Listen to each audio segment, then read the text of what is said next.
everyone, welcome back to my YouTube channel, mgrahamsews. This video tutorial is for this really cute bag called Perry the Happy Traveler by KMGhandmade. This bag was designed to be a carry-on bag for Kristen's next trip. So she wanted to have a bag that she could carry on with her onto a plane and have a bag that would be easy for her to use. This bag has tons of features, so let's discuss some of them. First, as you'll notice, there's this flap at the top. The flap is what helps hold the bag closed. And then we have this pocket here. It's a zipper pocket that makes the bag look like it's smiling. So when you open this flap, it looks like these are the eyes and the bag is smiling. It's really cute. I really like that design feature. When you open up the zipper here, you have this little pocket. So this is perfect for anything that you want to put inside. If your phone can fit in there, maybe some, documents or anything that you want to fit in there that you need quick access to, even a pair of sunglasses. On the back of the bag, you have another one of those pockets, and there's no zipper, it's just a slip pocket. This is perfect for your phone because it will be against your back or against the side of your body. So it'll be nice and safe there, and you'll feel it when it's ringing or vibrating. You'll know, so you'll feel it and it's right there. You could even put your wallet in here if you wanted to have your wallet be easily accessible so you don't have to reach inside your bag to get it. So as I mentioned, there is this flap. You can use a twist lock like I've used, or a magnetic snap, or even a thumb catch lock if you want. Whatever you choose, the choice is yours. Kristen has left that open and has given instructions in the pattern for both. When you open the bag, the straps do stretch, and they are still inside the bag, but it stretches enough that you'll be able to open up the bag wide and reach inside the bag.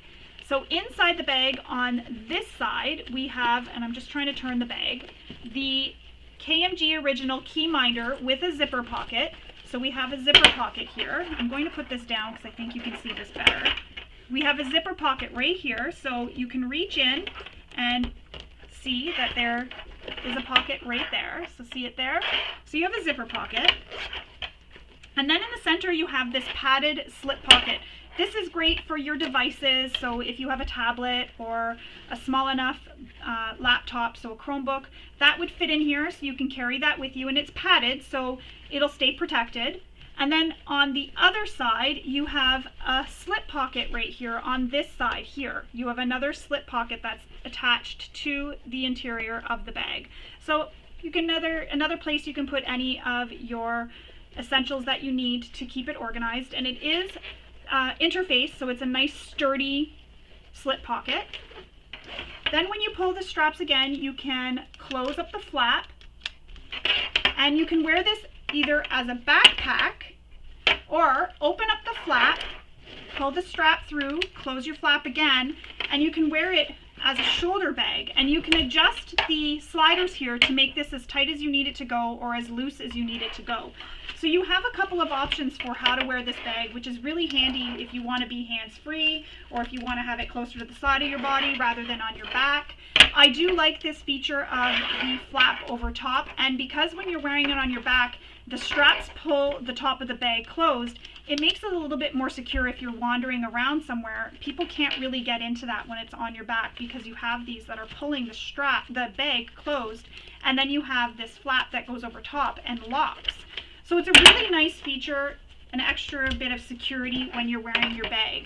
This bag would be great for anybody who has a wheelchair or a scooter. You can hook it on the back and you can use it. You can put your water bottle in, which, speaking of a water bottle, there is a water bottle sleeve inside.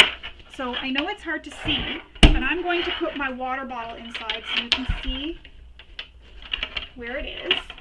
And I just got to get it in there. So can you see my water bottle in there? So there's a water bottle sleeve in there. So it's nice for holding your water bottle, standing straight up so it doesn't leak all over your bag. And also on the key minder, as with all the KMG originals, there is a clip for your keys, so you can clip your keys to it so the keys won't get lost in the bottom of the bag. Another nice feature about this bag is you can make it with fleece or foam, so you can have a really structured bag or a bag that's squishy like mine is. I use fleece. I like the squishy feeling of the bag because it makes it so it's not as big. If you have to pack it away, it'll squish down in your luggage without taking up too much room. That's a nice little feature that I like of this bag. So this is the bag here that we're going to make in this tutorial. You have this beautiful stitching on the bottom. And we're going to get started making the Perry the Happy Traveler bag.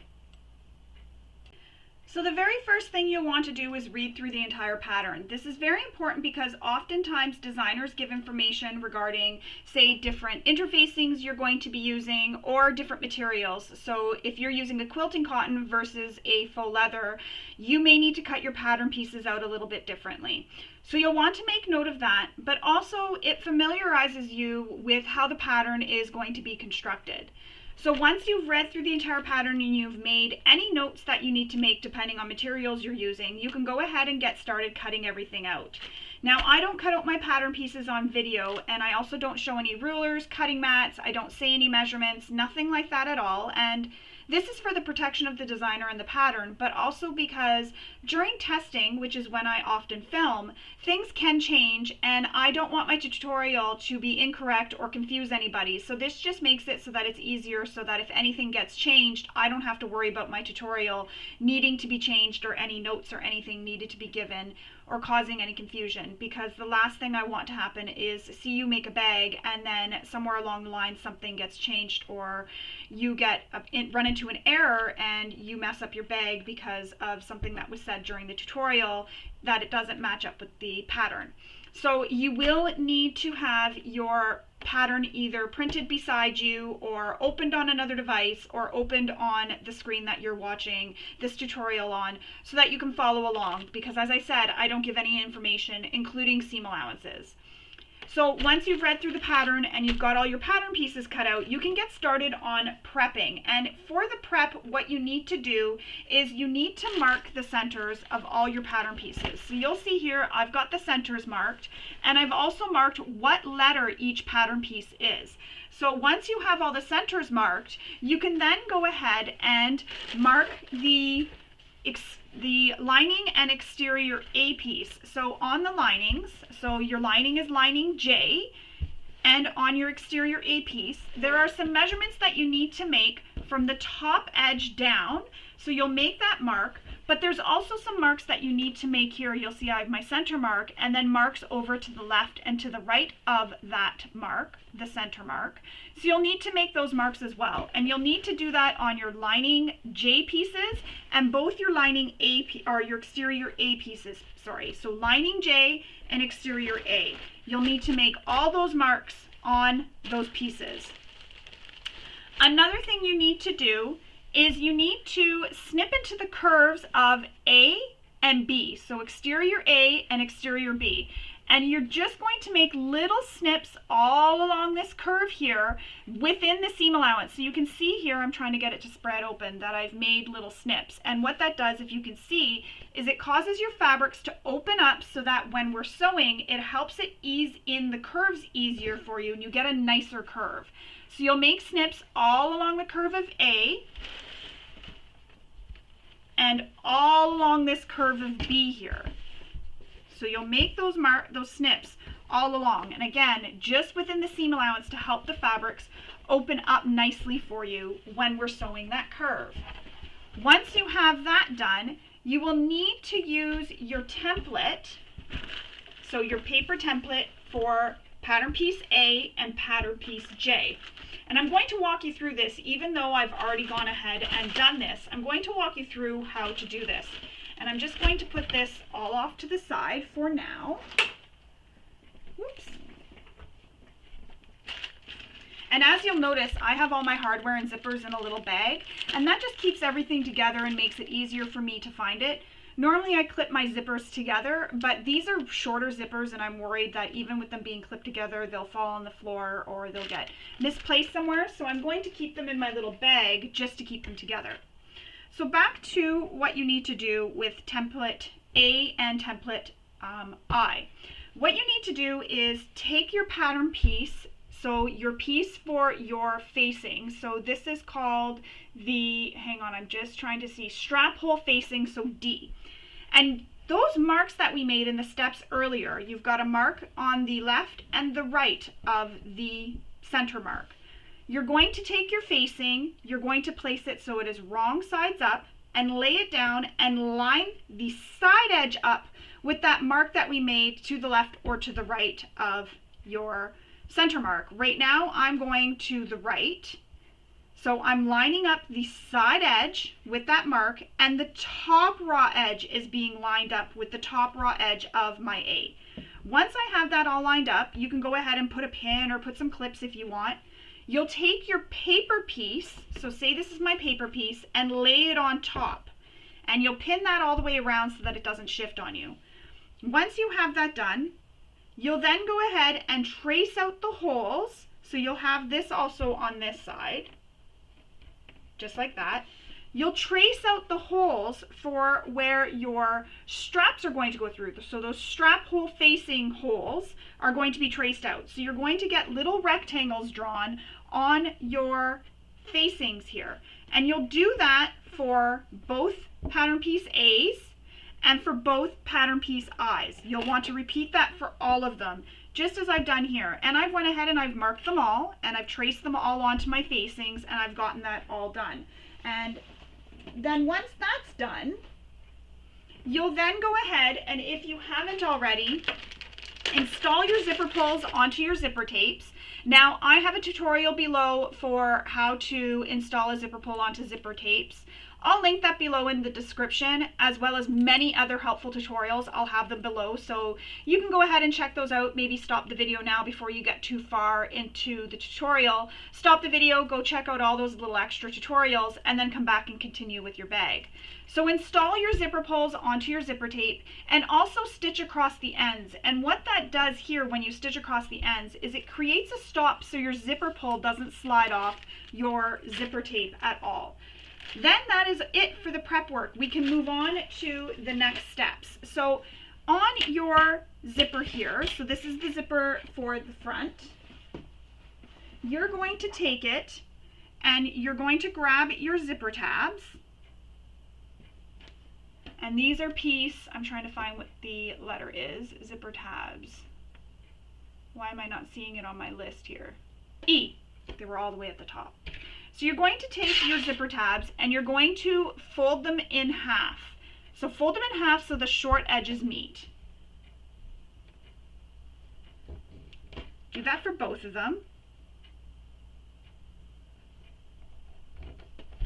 Then we'll open it up and we'll fold the short edges in to meet that center line. And if you're using quilting cotton, you can take this to your iron and give it a press. If you're using something that you can't press with your iron, you can use double-sided tape to help hold it in place. I'm just finger pressing because I'm using quilting cotton, so I'm just finger pressing it for now. Or that's how it'll be.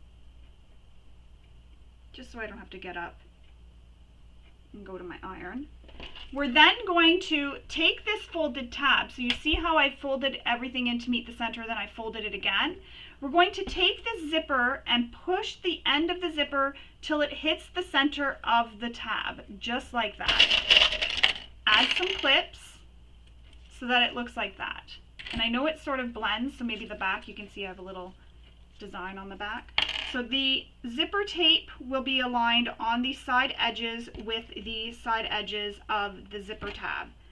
Do that to both ends of the zipper. So again, take your tab, fold it so the short edges meet, press it, open it up, bring those short edges in to meet the center crease, and then fold it in half again. And you will have a piece that has no raw edges.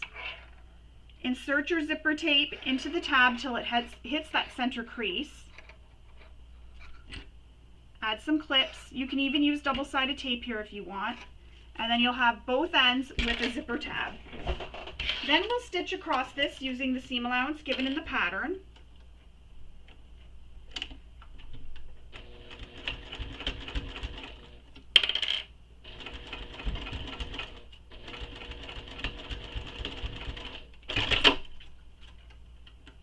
Come back after and I'll trim all my threads so we don't get any peekaboo threads.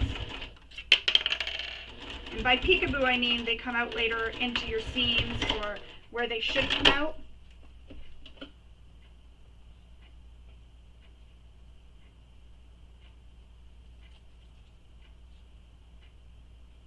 trim all your threads.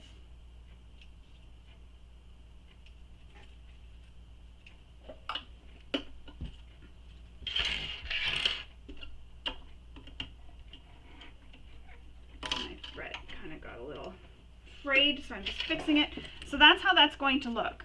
Now we need to take some double-sided tape and place it along the long edges of our zipper tape. So on both sides of the zipper, we'll place the zipper tape on the front and the back.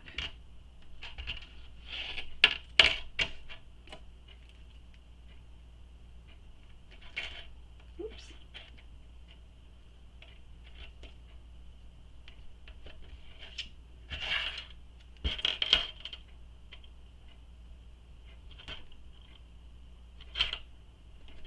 So you have the tape on the front and the back of the zipper. So we're going to put this to the side for now. Then we're going to grab out our remaining zipper. And we're going to put double-sided tape again along the front, so the top front edges here. I should have cut this tape out before I started too. Just along the long edges on the top side or front side or pretty side of the tape. And what we're doing here is we're just sort of speeding up the process for when we get to the steps where we need the zipper tape. We don't have to worry about putting double-sided tape or stopping to do that. So I'm just going to put my zipper tape back inside so that it's all clipped together. Now we need to grab our closure flap pieces, so piece C, and we're going to sew these together. So right sides together, so clip them so they're pretty sides touching, so the long straight edges together and then the curved edges together.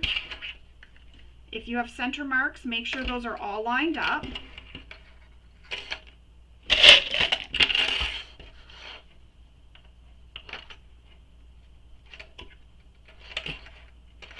So clip it all the way around.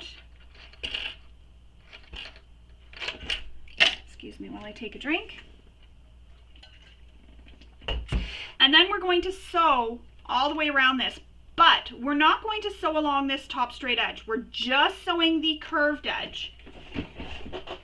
If you're using a magnetic snap for your closure flap, you may want to install that now. So go ahead and install it before you clip this all together. So install your magnetic snap. I'm going to use a twist lock, so I'm going to install that after. So sew this together using the seam allowance given in the pattern.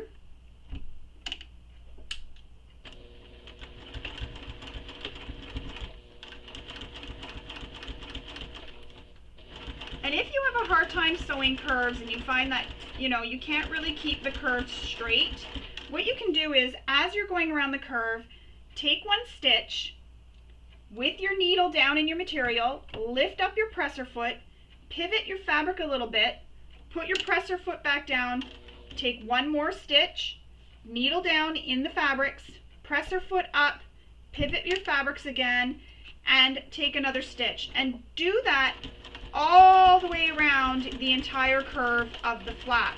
And that'll help you get a really nice curve in the fabrics. Another thing you can do is you can actually draw on your seam allowance.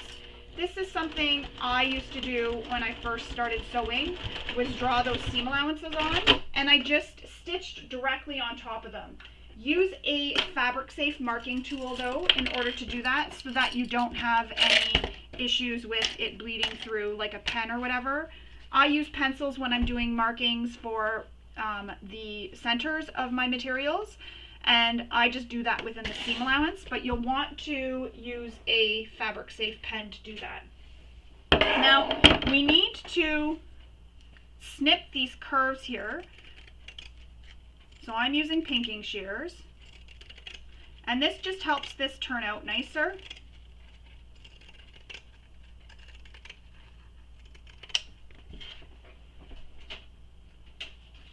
Grab my turning tool. So turn this right sides out.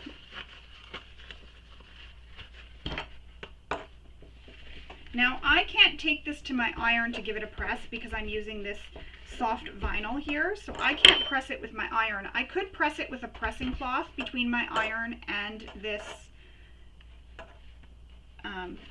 flap, but just to be extra cautious. Now, if you've already stitched this and you've decided, well, I don't really want to add a turn lock anymore, I want to use a magnetic snap because you think it's going to be quicker, or whatever, or you just realized, as often what happens with me, I don't have a turn lock, I don't have any of that, you can definitely go ahead and still install a magnetic snap after you top stitch, because we've left this open end. So what you'll do is top stitch around the curved edge and then go in and install your magnetic snap from that side. Oftentimes I think, oh, I'll put a twist lock, and then I go and look and I don't have the right color of twist lock, so I have to change what I'm doing and change to a different hardware.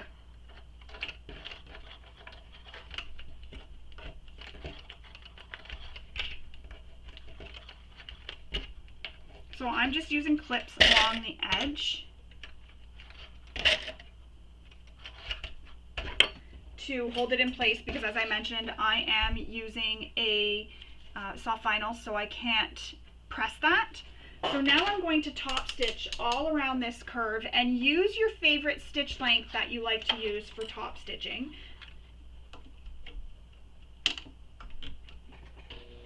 And the same thing with this curve, as I mentioned when we were sewing the flap together. You can do one stitch at a time, pivoting slowly as you go around. It will take a little bit longer because you're lifting up your presser foot, putting it back down, so you're stopping a lot, but trust me, it is worth it to get that really nice curve of the flap.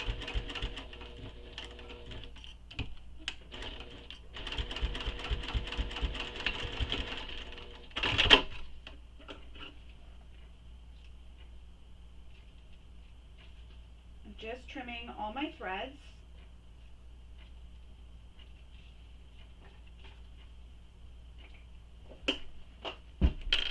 So there you have it. I've top stitched my flap all the way around. Now I'm going to be using a turn lock, as I mentioned, so I need to cut that hole for my turn lock. So I need to find where my hardware is. Now, whatever hardware you're using, follow the manufacturer's instructions for installing the hardware. So I'm going to go cut my hole because I don't need to be doing that on camera. So I'm going to cut my hole and I'm going to come back and we will continue on with constructing our bag. All right, so I've cut that hole for my twist lock, so you'll see it here.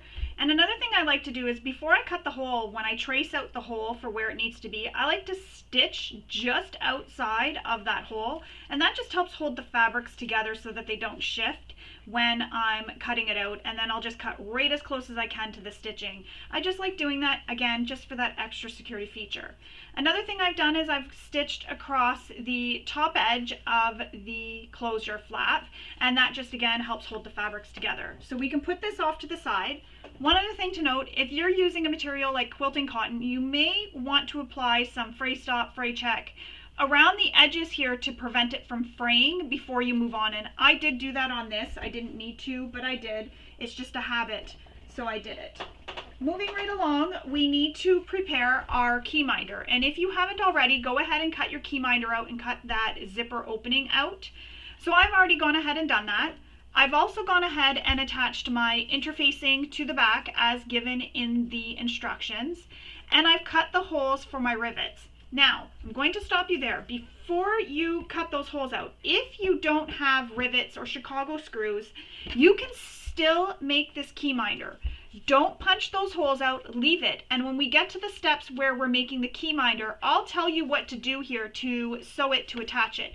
So you don't need to use rivets here if you do not have them. So we'll hold off on punching those holes just in case you change your mind and you want to sew it instead of using a rivet. So I will show you how to do that. It's just nice to be able to have that option for those of you who do not have rivets or Chicago screws. You can still make this key minder, no problem. But definitely attach all your interfacing to the back And if you can, make marks. If you're not punching your holes yet, just make those marks for where those holes will be punched in your key minder. And I really like this key minder, by the way. It is a zipper overlay, but also a key minder so that you have a place to put your keys. And this is a KMG original. She designed this, and it's a really neat little feature that the key hanger or key clip is right here on your zipper pocket, so right near the top of your bag. Next, we need to mark center lines down our strap connectors. So those are pieces T, and I've already gone ahead and done that. I've marked the lines down the center.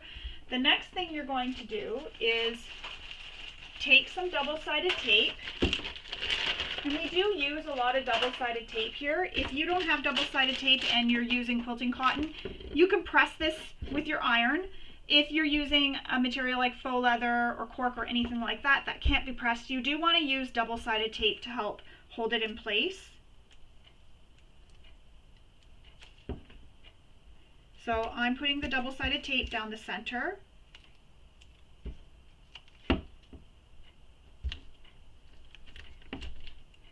And I get my double-sided tape from either Amazon or Wawa.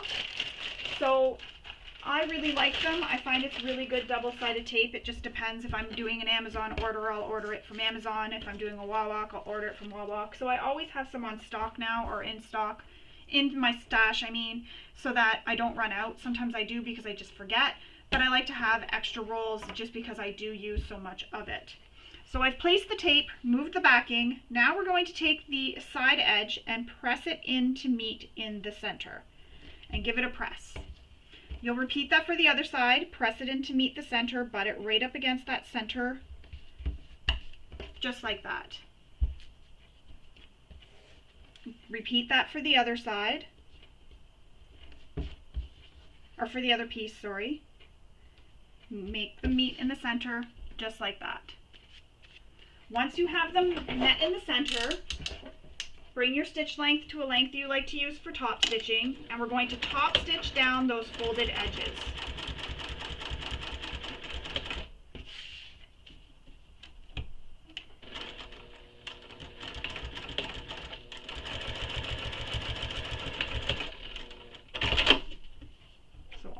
Down those folded edges.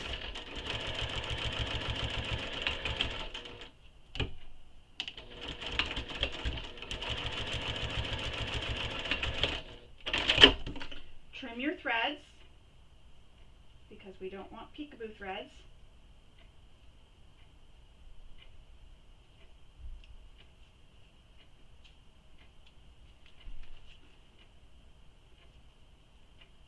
And then once you have your threads clipped,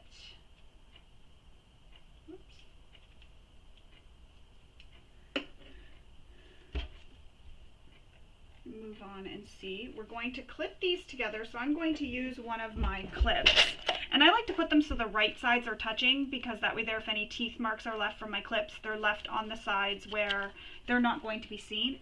So clip that together. I just realized I dropped something on the floor, and before the cats come and eat it. Put those to the side for now. We will move on to the exterior rear assembly. So for this, you need one of your A pieces and one of your, I'm trying to find it, F pieces to start. So what you're going to do is take the pocket F piece and this curved edge, we need to line it up with this curved edge on exterior A. Now if you're using a directional print like I am, this is not my back piece, I don't think. I think this is my back piece. Yeah, this is my back piece. If you're using a directional print like I am, you'll want to make sure that this is right sides up. And if you're using a directional print for your pocket, you want to make sure that you've cut it so that it's right sides up as well. And it's going to be upside down right now when we're pinning it. So I'm going to turn this so you can see what I'm doing. So here's the curve, here's my center mark. This is the top edge of F where this curve is. It looks like it's smiling at you. And we have to take that center mark and line it up with the center mark on A. And I'm just going to move this over where I can see what I'm doing. And I'm going to put a pin. So see how it looks now? That's what it's going to look like. It's going to be a little bit wonky, but trust me, it works out. So once you have that pinned, you'll then keep pinning. So I'm going to pin the one edge, just so you can see how it looks. And it will seem like it feels just all sorts of wrong. And it's not. I promise it is not. It's going to look like that. So see how I've had to bring F around to wrap around how A is? That's what you need to do. And you can add as many clips as you want. I'm going to add a couple more just to really make sure it's held in place. And then repeat that. So all you do is you take it and you make it go around that edge of F. And this straight edge of F here, that's not going to be attached to anything. That's just going to be down like this. So see how the straight edge is here? It's not going to be pinned in. The straight edge is not pinned. It's just the curved edge of F.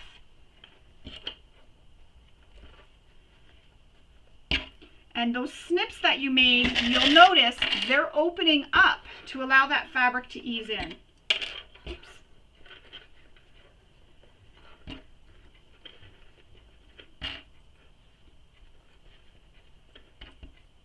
And just keep clipping all the way around. And if you feel like you need to make a couple more snips in your fabric, say maybe you're feeling like it's not really stretching or opening up as much as you'd like, go ahead, and add a couple of more snips into the seam allowance. Now, if you've moved your stitch length to a longer stitch length because of top stitching, go ahead and change that back. Now we're going to sew along this curved edge, starting from one end where the straight marks of, or the straight edges of F are, so the straight edge is right here. Go all the way around using the seam allowance given in the pattern. So you're starting with the curve on the pocket, and using the seam allowance, you're sewing all the way around. And take your time here, making sure you're smoothing out any puckers that you may get.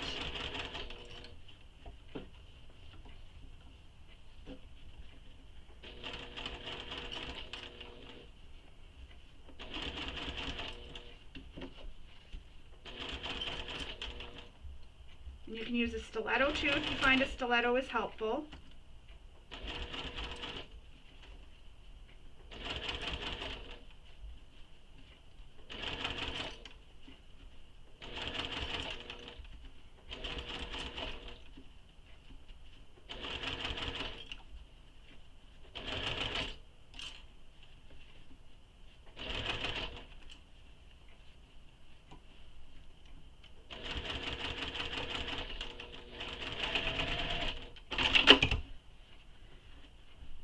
Just going to go back over this curve because I feel like I took it, I just took it a little too,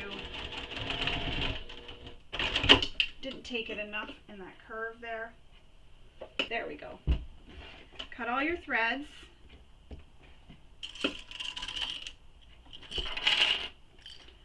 So that's how it looks right now. So you have it attached, and then you have it attached here. And you can go ahead and take a look and see how it is. And this is the time if there's any puckers. Now it's going to look like there's puckers because we have to press it out because you're holding it in place and everything. But if there's any puckers, now is the time to unpick those areas where there's the puckers, start back away from it, back stitch over it and go back to get rid of the puckers. So I'm going to take this to my iron and give this a really good press, and then I'll come back and we will continue on. So now that I've given it a really good press, and when you're pressing this one so that the seam goes up towards A, so up like that, it goes up. So I like to press it so that it gets pressed down, then I move it and press it up, and that just, I find, gives me a really nice crisp press here on the front. That's just a personal preference. You can do what you feel comfortable with doing. So now using your favorite stitch length to top stitch, we're going to top stitch all around this edge here through that seam allowance, but only where the curve is of the panel. What panel was this that we attached? From F all the way around from the start of F to the other end of F. Now you're going to leave long tails. You're not going to back stitch. And the reason for that is we'll pull them through to the back and tie them off, and then you have no back stitching. So when we go to finish constructing the bag, it'll look like a continuous stitching when we do that. You'll see when we get further along. So going all the way around that curve, and do the same thing as I mentioned previously when you're sewing a curve. If you need to, take one stitch, lift your presser foot up, take another stitch. So long thread tails. Returning my stitch length before I forget. So there's my long thread tails. I pull the back thread, so just give it a little pull, and that causes a loop for the front thread to come up. So I don't know if you can see this, but I pull it, and then there's a little loop here, and I can pull the front thread through to the back. Tie a knot.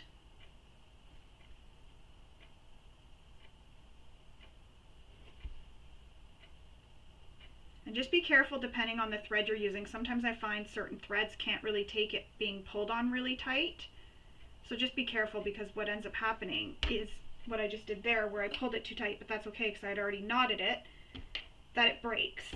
But it'll break before you even get to tie the knot, and then you have to unpick all your stitching and stitch again. Well, not all of it. For this you could unpick a bit, then pull your threads back and just tie them off, and then start again in the same hole and tie those off.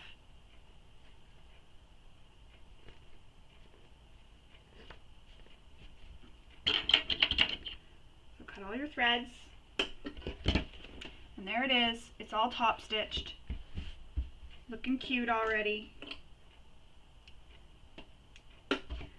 So that's that one. Now put this one to the side and grab one of your exterior B pieces. Yes, B. And another one of those F pieces, and we're going to do the same thing with this curve. We're going to line up that curve with the curve on F here. So line up the center marks.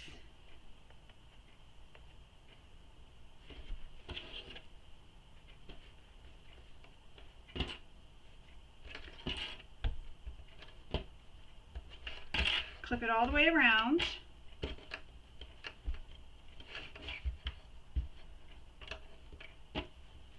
And then we will also sew this with the seam allowance in the pattern. Don't forget to turn your stitch length back if you haven't already.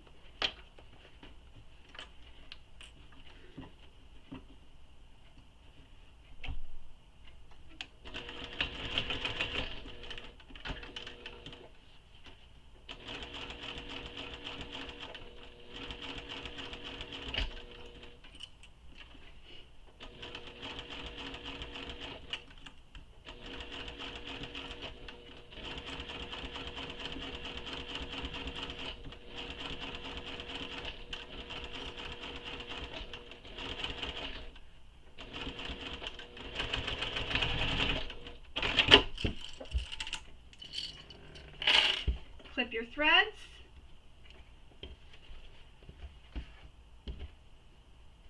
And now we need to press this one towards pocket B piece. So towards the B piece. So turn it and you'll press this down like that. And you'll have the seam allowance pressed down towards B. So I'm going to go do that with my iron, and then I'll come back and we will continue on.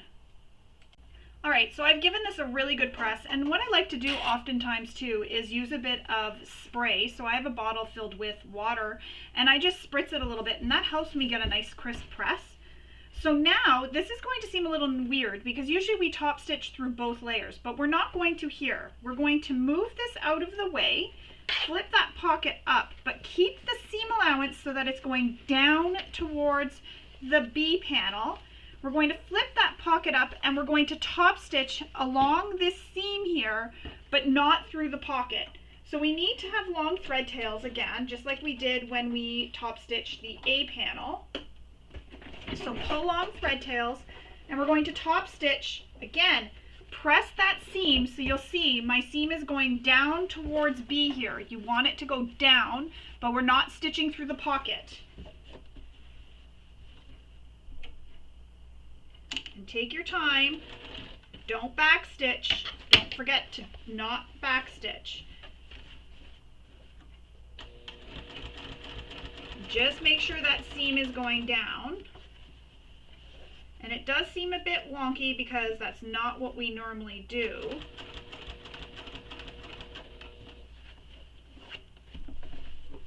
And you can see I'm just taking my time, making sure that I'm keeping that seam pressed nice and flat.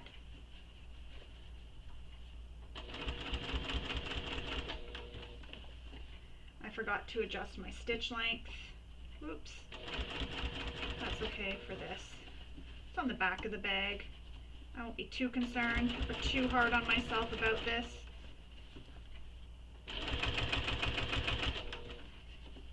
So go all the way to the end.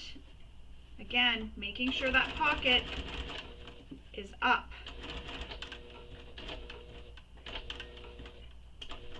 Long thread tails. And then again, I'm hoping my camera can pick this up. So you can see here where this thread is in the back. Give it a little pull, and if you see, it caused a little loop there to come up with the front thread. And I just put my scissors or my seam ripper in it, or awl, and I pull it through, and then I can tie it off. And I'm just going to make sure my camera didn't lose focus. Sometimes it loses focus when I get too close. There we go. So tie it off.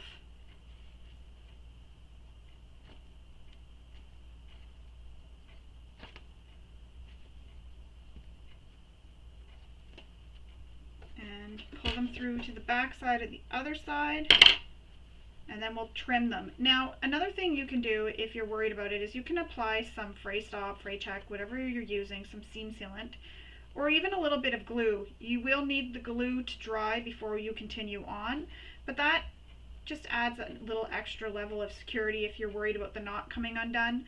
I haven't had any issues. Fingers crossed it doesn't happen now that I've said this.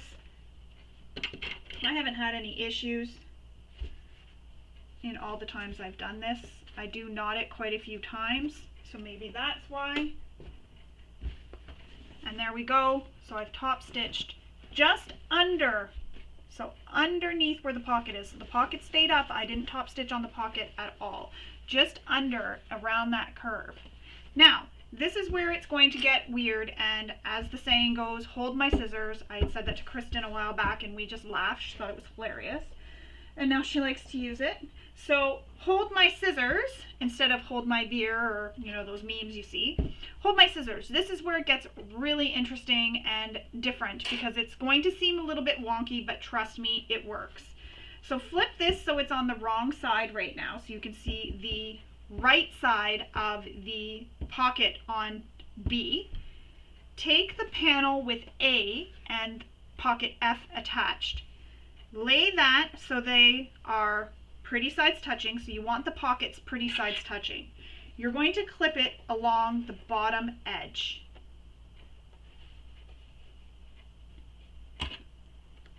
Line up your center marks, line up your edges, clip it along the bottom edge, and then clip it along the sides.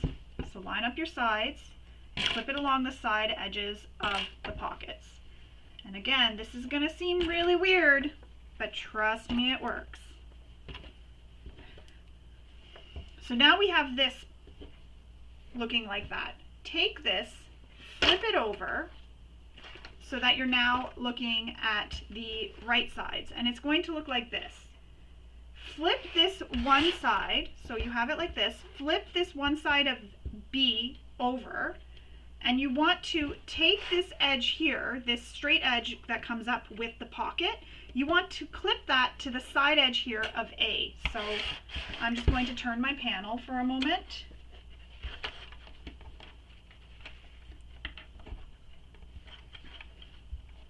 And some of your B will stick off the edge of A, and that is correct. You'll have like these little points that stick up off the edge of A. So see how I have a little point that sticks up off the edge of A? So right now I have B clipped along up that side there. So you can see it comes up like a continuous edge. Just going to flip that out of the way and repeat that on this side. So I have this edge. I need to clip these raw edges here on B to the raw edge of A. So bring it over, Get everything all nicely lined up.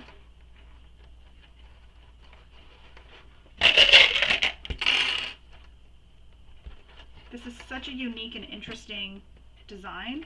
I was really excited when I saw this. So clip it all the way up along that edge.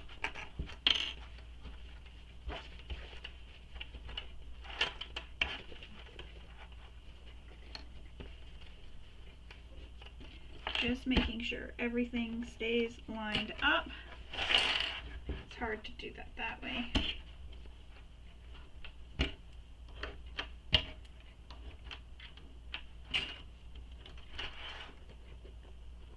And again, you're going to have that little bit that hangs off those edges.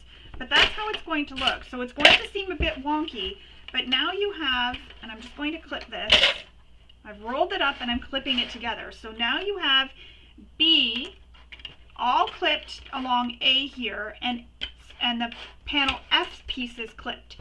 Now what we need to do is we need to sew these together. So starting here along the clipped edge up here, you're going to start and you're going to sew along the side edge here. You're going to come down to where this pocket is, so right here, and then you're going to pivot, go straight down the pocket along the bottom edge, back up the side edge here, and then continuing until you get to this curve, and you're going to stop and back stitch when you get up to this point here.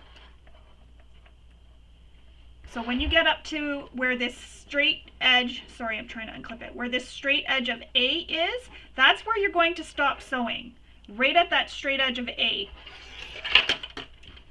And if you need to, you can use your pen, your fabric marking pen, to mark it. So I'm going to reclip this. So this is how it looks when it's all open. Remember, that's how it looks, and you can see it's all clipped. You can see how it's going to look when it's sewn together. So you can see your your little happy face here and where your slip pocket is going to be. So that's how you know if you have this all pinned correctly. And I'm just pinning this out of the way because I don't want this to get in the way when I'm sewing. So I've got it clipped out of the way now. Now I'm going to sew again along this straight edge of A, down the side of the pocket, across the bottom, up the other side, and up the other side of A. And don't forget to backstitch.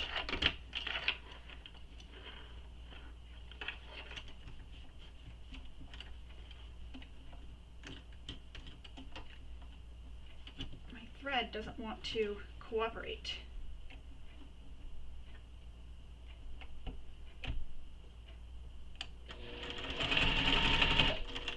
Make sure you're using the seam allowance given in the pattern.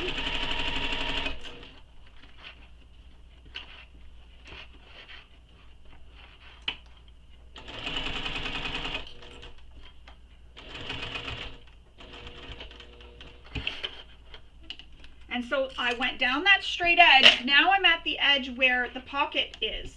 So I'm pivoting my fabric to come straight down that pocket edge.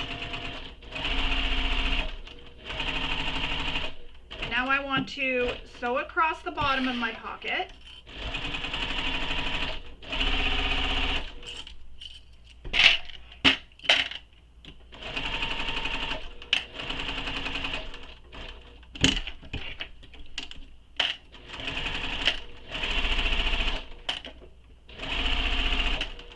And I'm coming up that side of the pocket, and I'm going to come where the A and F meet, and B and F, sorry, I'm trying to maneuver this.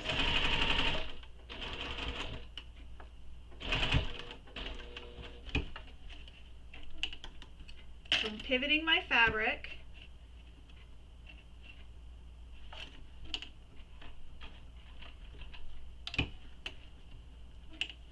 To come up that side.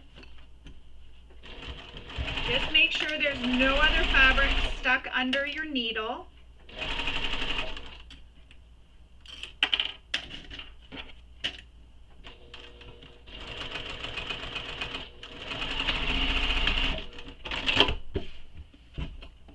Trim your threads.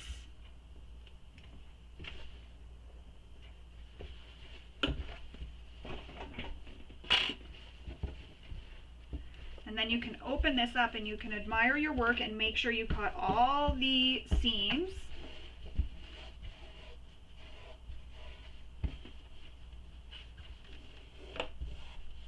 You can check everything, check all your seams. Make sure everything was caught nicely in the seam, and if not, you'll want to go back, unpick, and fix that. So now I'm going to take this to my iron and I'm going to give it a really good press, but you can already see we have our little pocket here, and that's how our panel looks, and it looks like the bag is smiling at us. How cute is that, eh? So I'm going to take this and give this a really good press with my iron, and I'll come back and then we will top stitch where these side pieces are. So remember, we didn't back stitch here. That's because we're going to stop in this hole, pull our threads to the back and tie it off, and it'll look like one continuous line of stitching. So I'm going to go press this and then I'll come right back and we will continue on. Now that this is pressed, we're ready to top stitch those two sides that we just attached to the A panel. So going from the top of A and B where they meet up here all the way down to where our previous stitching started or stopped, depending on which way you sewed. So going right down here. So we're going to leave long thread tails, stitch all the way along, leave long thread tails, and stop right here in that last stitch down there, or start in that stitch down there. And you won't back stitch, you'll leave the long thread tails and then pull them through to the back. And this is going to give that continuous stitching look. So no one will ever know that you didn't top stitch all in one go.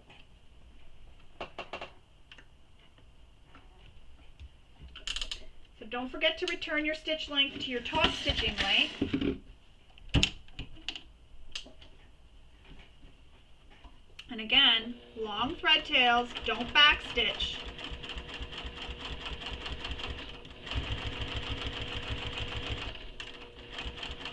You can back stitch up here because that'll be in the seam allowance up at the top. Pull your thread to the back.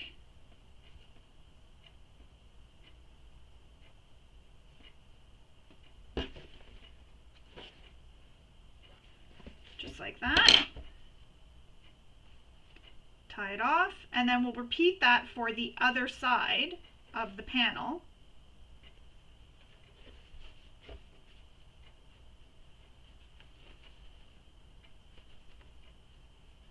Oops. Can't get that one to go. So now we have this continuous stitching. Now we're going to do that on this side. And again, you can back stitch at the beginning because that's going to be in the seams later. But when you get back down to where your stitching started, leave long thread tails, and you may need to take a shorter stitch length to get right back where you started.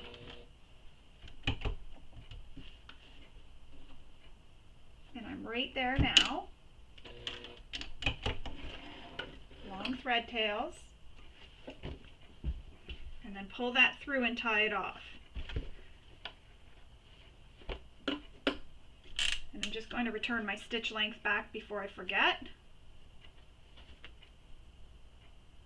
This seems like it's a lot of extra work, but it is totally worth it for a nice continuous seam of stitching. And you can do this anywhere you don't want to backstitch. So it looks like my stitching, if you'll notice, continues all the way through. It goes right down all the way back up to the other side. It looks beautiful. It's perfect. Just like that. Now we need to take those facing pieces that we had. So you'll need two of them. And again, the marks that you made on your panel, I'm just going to put them to this side.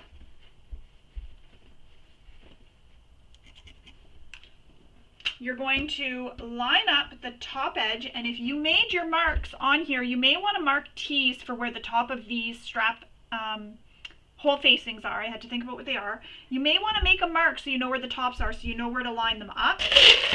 And we're going to line these up from the center mark over.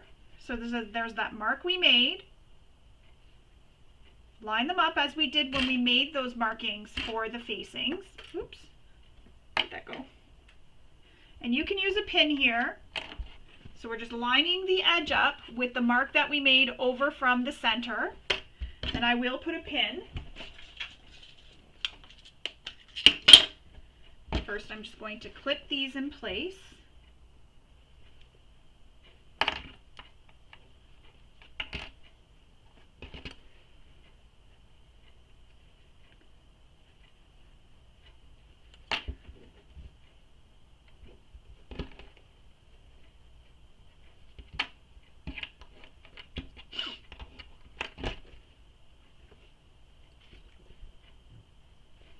And then I'm going to put a pin in the center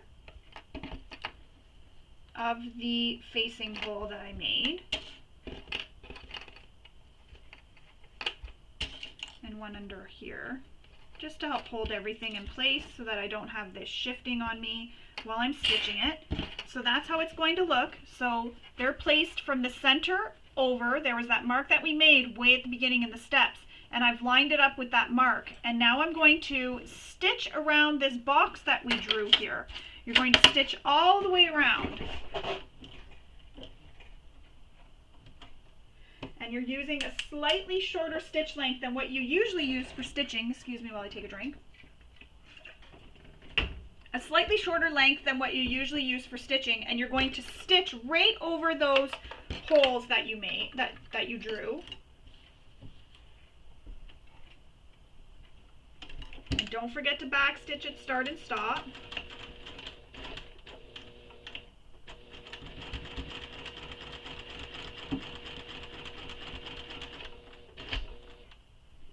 Now, to prevent the angled stitches in the corner, what you can do is, oops, close that on a needle. Reduce your stitch length to 0, take one stitch, return your stitch length back to the length you're using for stitching this little window, and continue up to the next corner.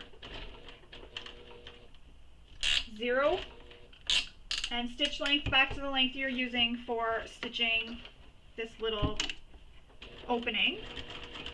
All the way back to the next corner. And I can't quite get right into the corner, so I have to use a shorter stitch length. 0 my stitch length out. Pivot around the next corner.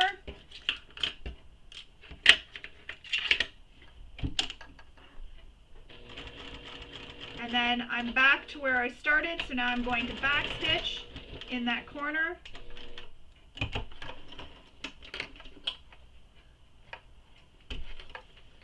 And cut my threads.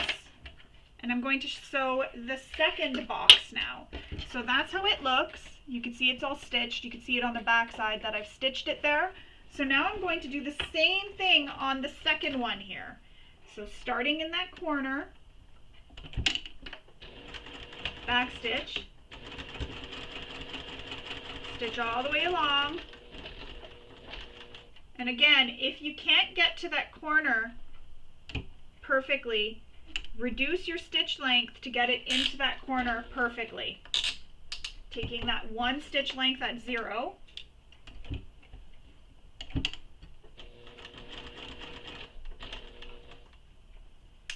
And I'm lowering my stitch length so I can get into that corner nicely.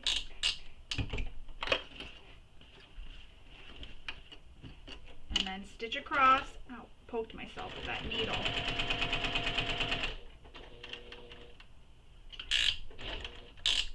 I'm going to remove this pin before I poke myself again.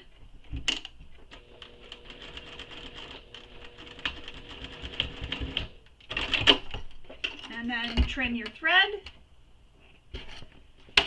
And now you have 2 perfectly stitched boxes for your strap holes. Now we're going to take your seam ripper and we're going to cut through the center facing.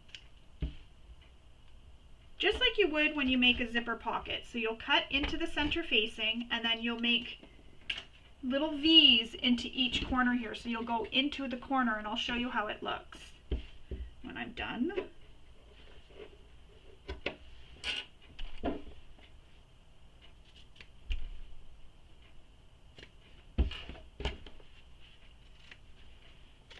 And be careful not to clip your stitches.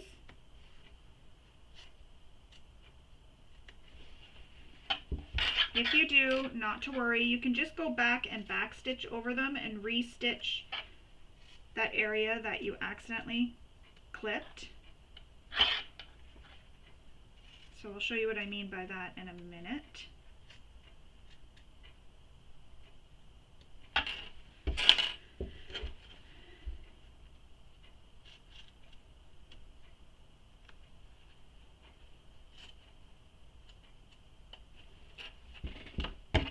Alright, so that's how it looks. So see how you can see little V's or almost like a little Y on the end? So that's how it looks. If you accidentally clip into your stitches, and I'm just seeing if I did, which I didn't, if you accidentally clip into your stitches, what you can do is back stitch starting back away from, so say it was one of these corners, away from the corner, back stitch over the previous stitches, come back around, back down the short side, and back across and back stitch. And what that'll do is it'll re-stitch that corner, but it'll also lock in the previous stitches so that they don't come out on you. Now we need to push this through to the wrong side. So what I'm doing here is I'm pressing my fabrics so that they push through a little bit better. So just press your fabrics, and then we're going to take this to our iron and we're going to push these through to the wrong side. So just like this, to the wrong side. Push them through to the back, and we're going to take this to our iron and we're going to press these really flat. So you may need to use some steam or some water, so use a spray bottle to spray it and get it pressed really flat. So I'm going to go to my iron, I'm going to press this, and then I'll come back and we will continue on. Now that I've pressed those facings to the wrong side, so that's the wrong side, that's the right side, and it does look like you can see a little face here. So you see the eyes and smiling. It's so cute. So now we're going to top stitch around these openings all the way around. So again, leave long thread tails.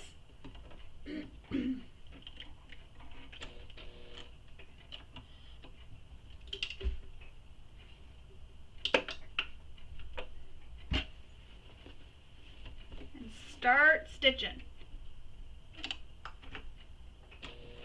So there's no back stitching whatsoever.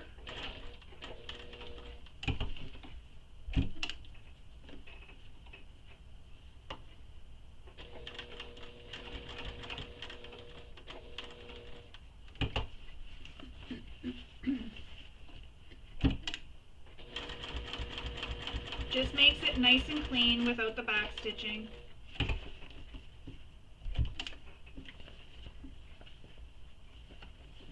Make sure things are flat behind as you're stitching around.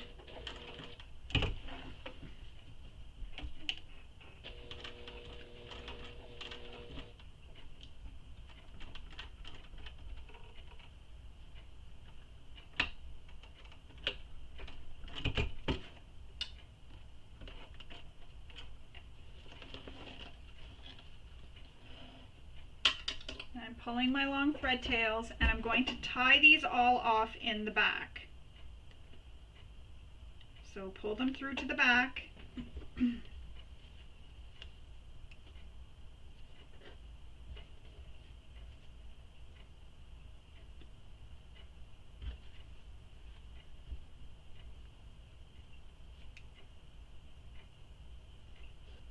There we go.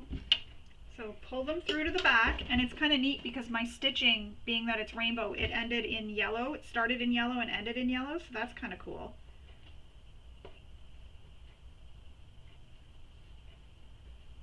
So tie these together. So I just put it in a pair and I tie them together instead of tying the two separately.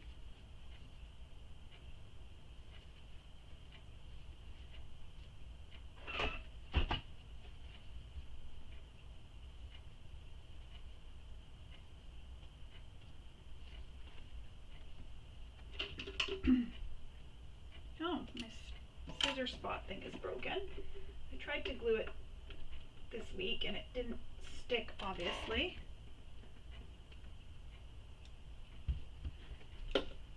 So there's one. And that's how it looks. So now we're going to stitch the other one. Just want to leave longer tails.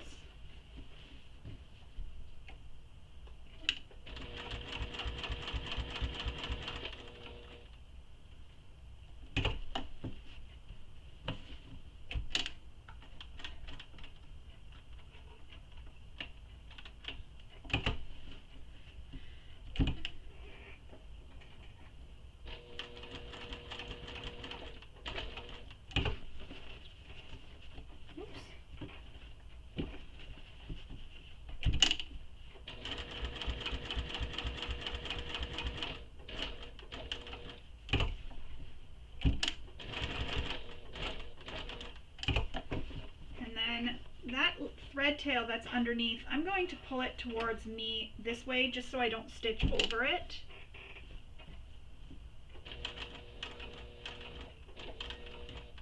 I'm back in the hole I started. Thread tail.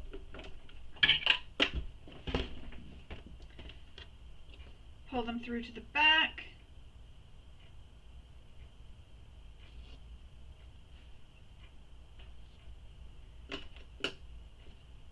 Tie them off.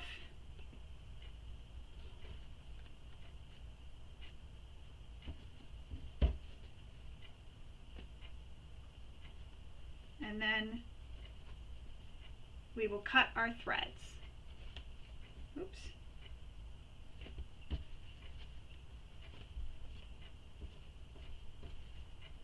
Once we are done this, we'll trim the facings. They do not need to be this big.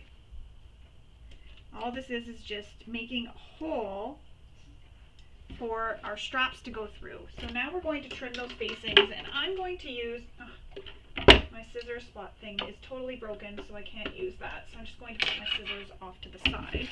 Now we're going to trim it. I'm going to use my pinking shears. Do not trim your exterior. You're just trimming the facing fabric.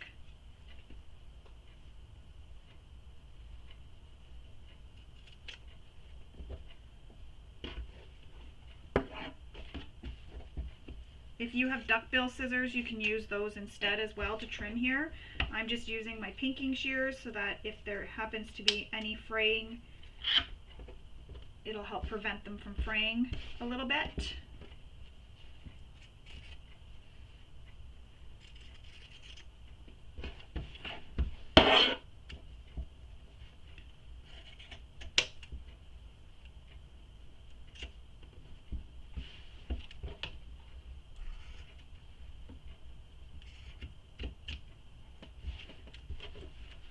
So we're just trimming everything down.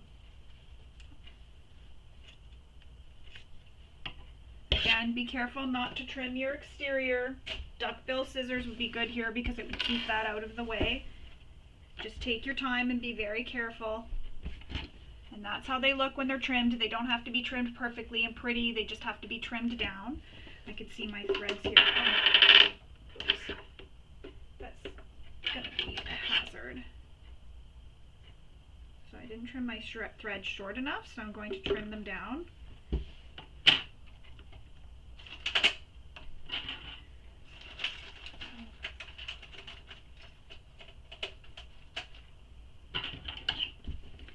I don't want them poking out. And you know what? I will also add a little bit of glue over top to hold them down, to hold the threads down. So this is just an extra measure if I can get the glue to come out. I'm going to leave this upside down for a bit and do that after. So that's how that looks. We can now flip this over, and we're going to attach our strap connectors and our strap anchors. My glue's not working. I'm just trying to glue those threads down that I trimmed, just so that they stay down, but for some reason my glue won't come out.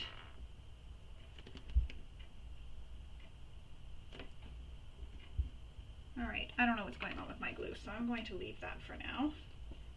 You don't need to sit and watch me do that.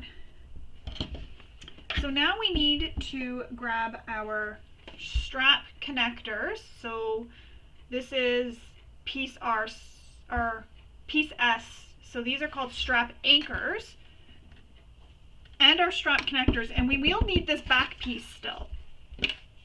So with your strap anchors, you have the option to make these longer. If you had read through the pattern, you would have seen that you have the option to make those longer. So yours may be longer. You are not wrong in how yours look if yours are short like mine. You'll need your rectangle rings. So get your rectangle rings.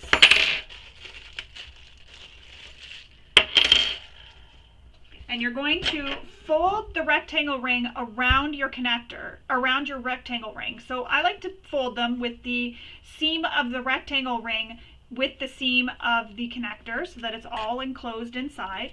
Wrap it around and add a clip. So again, slide your connector onto your rectangle ring, fold it so those short edges meet, and put a clip. We're going to baste those raw edges together.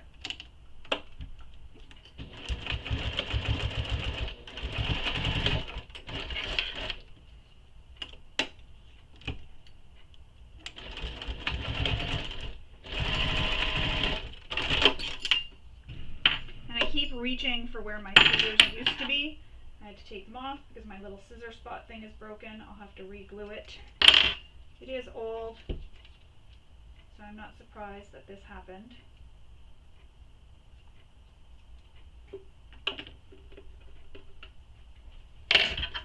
So there we go. Those are basted on the ends. That's how they look. So I'm just going to put a clip here to keep them clipped together.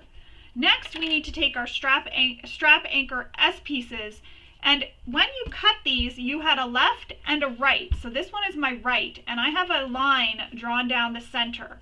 So that is where you're going to fold it, on that line that you drew.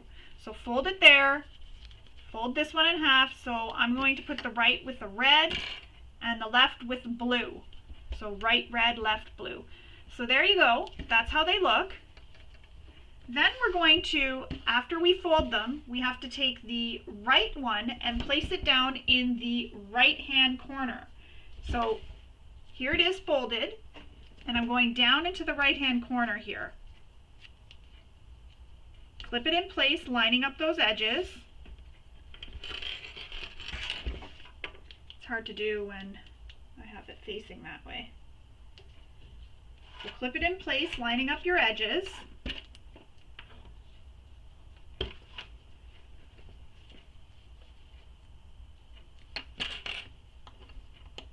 Just like that. Repeat that for the left-hand side.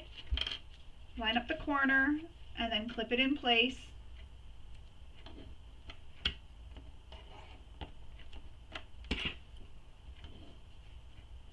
Just like that. So it's going to look like that. Next, we need to place the connectors inside these anchors here, and there's a measurement you need to make in order to put these in. So I'm going to go off camera quickly. I'm going to make that mark, and then I'm going to come back and we will continue on. So I've made the measurements. I didn't mark it. I've just made the measurements for how far in this strap connector will go into your strap anchor, and that's to help keep it out of the seam allowance. So you'll want to do that. Once you have that done, you can go ahead and stitch straight across the connector, sewing through all the layers. So I'm going to add a piece of double-sided tape to help hold this in place while I sew it in.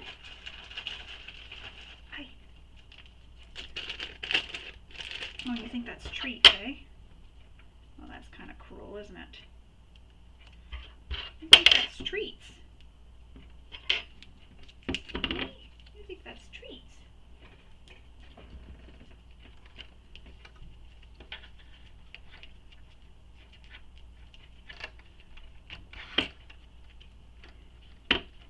And I'm just trying to get this pushed into the strap anchor without connecting. I don't have them there. There's no treats there. Come over here. There's no treats in my cart. Just trying to find treats now. There's no treats in the cart. There's no treats there. So make sure you also have your connector centered in your strap anchor as well.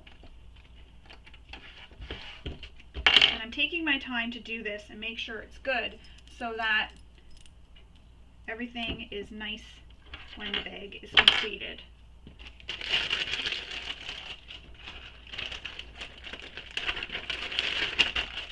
I know, it sounds like your treats, eh? Can you lay down? Can you lay down? Come lay down here. Come lay down here. I'm going to have to stop and get her a treat because she keeps hearing that bag. And that's not, no, that's not treats there. And that's not very nice, eh?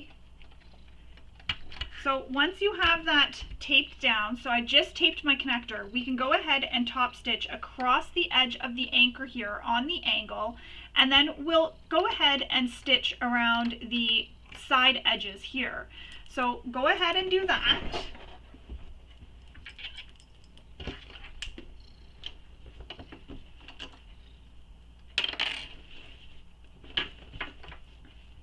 Oh, she hears somebody. Somebody's upstairs getting her attention.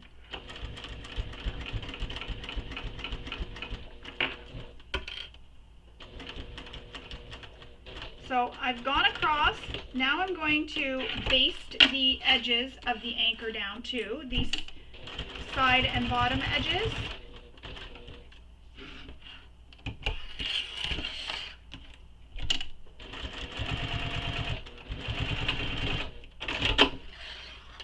Trim your threads, and I'll show you how this one looks. Oops, I don't want to throw a clip in the garbage. So that's how that looks once we have it stitched. And it, again, you may have used a longer connector. That's okay if your connector is longer. I'm using the shorter ones, and I've basted on the side edges here, bottom and side, and across the top of the anchor. Put these clips away in case Buddy decides to come back up. I'm going to repeat that for the other side here. Stitch across the anchor.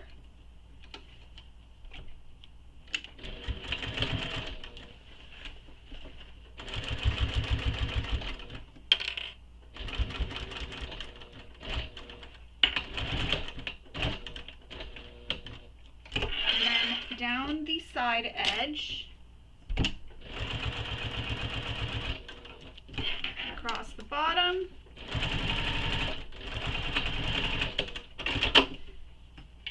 Trim your threads.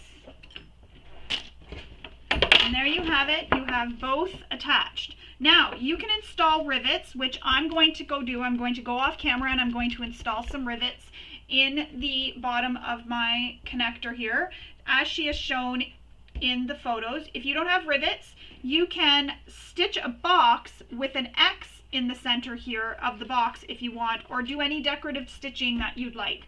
So I'm going to go do that and I'll come back and we will continue on.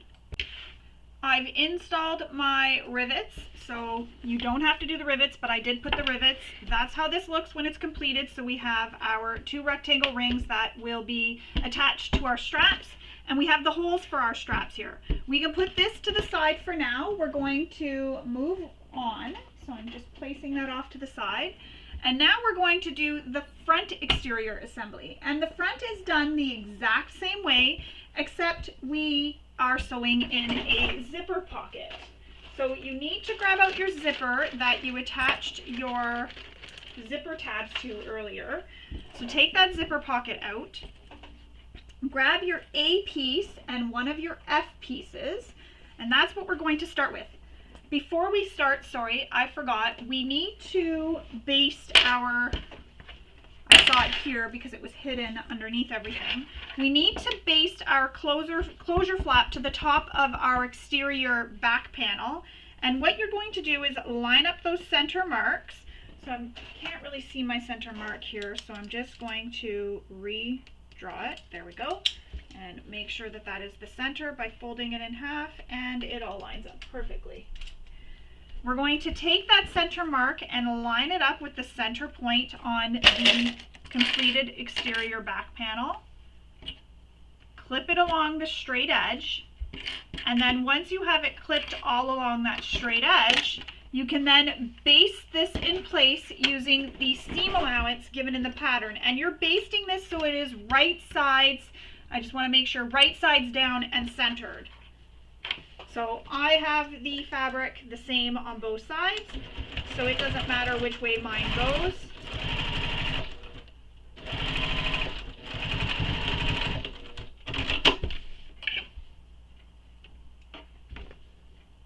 Trim your threads. There we go. Now it is complete with the flap, and the flap will come around and over to the other side. So place this to the side for now. Grab back out A and F, and it's going to be the exact same thing as what we did on the front, or back, sorry. So I'm going to mark the center of my zipper tape because I didn't do that yet.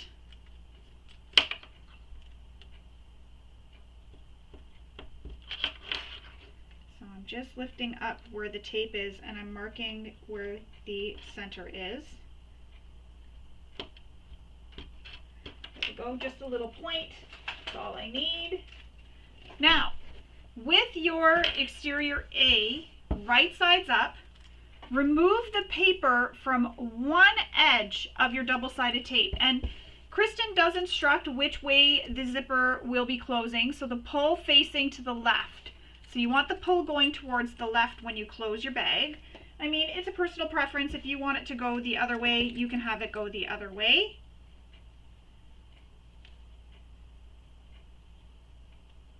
Line up those center marks.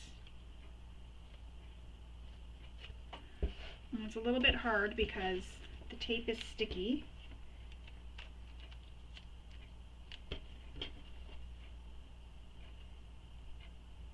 And it wants to stick before I actually attach it.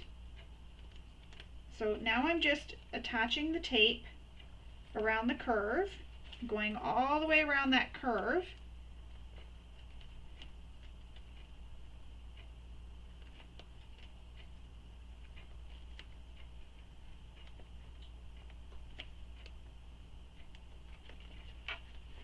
And just like that. So now it's stuck down onto the panel.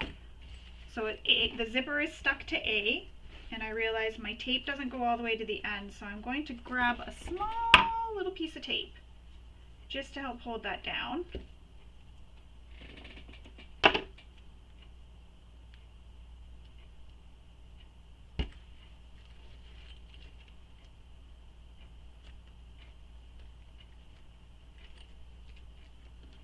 Go. So stuck all along the edges, just like that, on the bottom curve. Now remove the second paper from the back of the zipper tape. And again, that didn't reach all the way to the end, so I have to put a small piece of tape onto the end.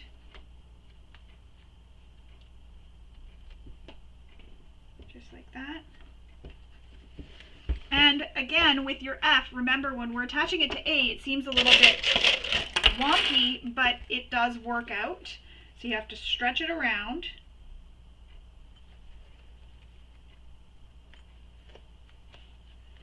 So go all the way around.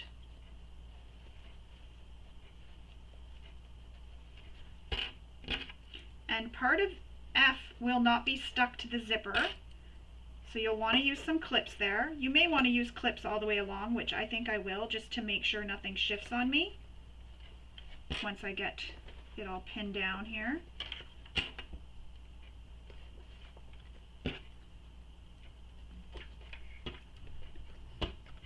Sometimes even with the tape, it comes undone a little bit.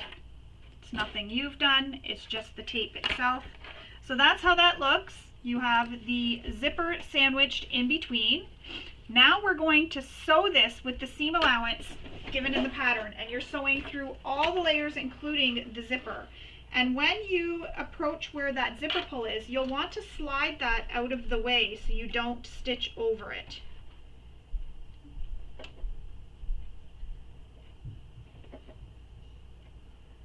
And I just want to see what the seam allowance is.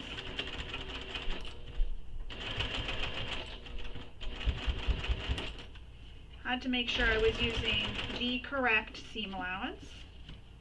So I'm sewing all the way through that curve. Just make sure everything's nice and flat as you're sewing. So I'm at where my zipper pull is, lift up my presser foot with the needle down, slide the zipper pull out of the way, and then continue stitching.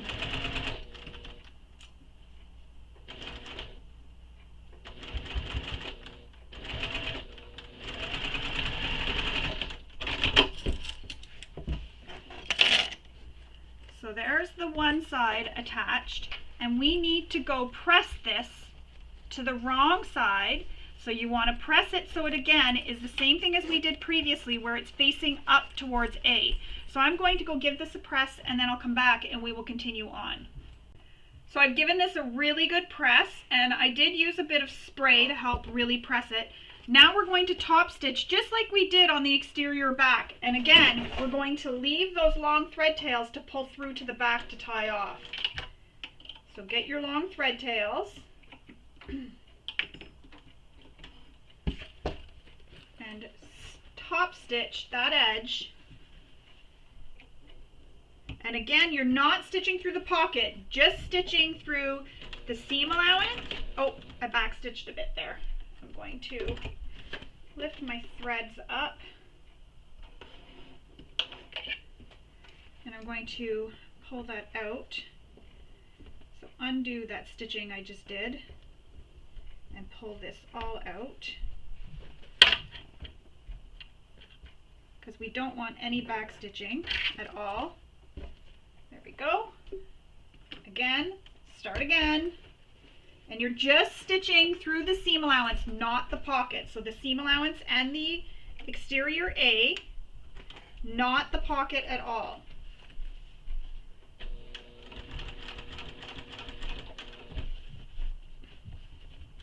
So just make sure your pocket is out of the way.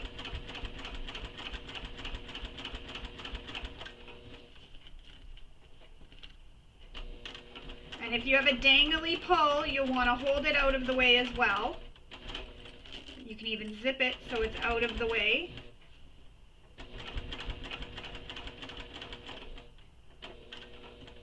Long thread tails. Tie them off in the back on both edges.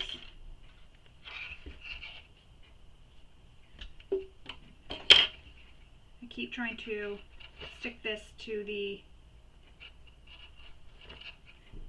scissor spot there. I was trying to think of what it's called, and it's not there anymore because it's broken. So once you get your knots done, cut your threads.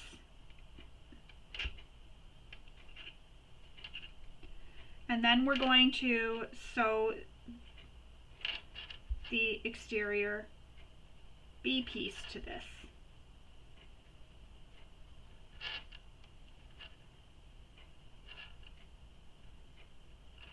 But this time we have the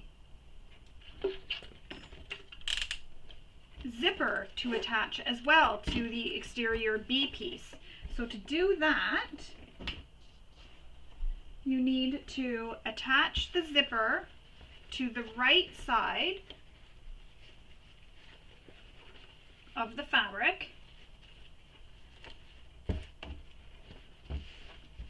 this is where it's going to seem a bit wonky. So I always start with my fabrics facing, when it's something like this that I feel that it's going to be confusing. So I start with my fabrics facing the correct way. Then I'm going to flip this up so I now know that this is what I'm attaching to the zipper here. And normally it wouldn't matter that I didn't have my zipper tape or my double-sided tape go all the way to the end, but in this instance it does. So clipping the center points together.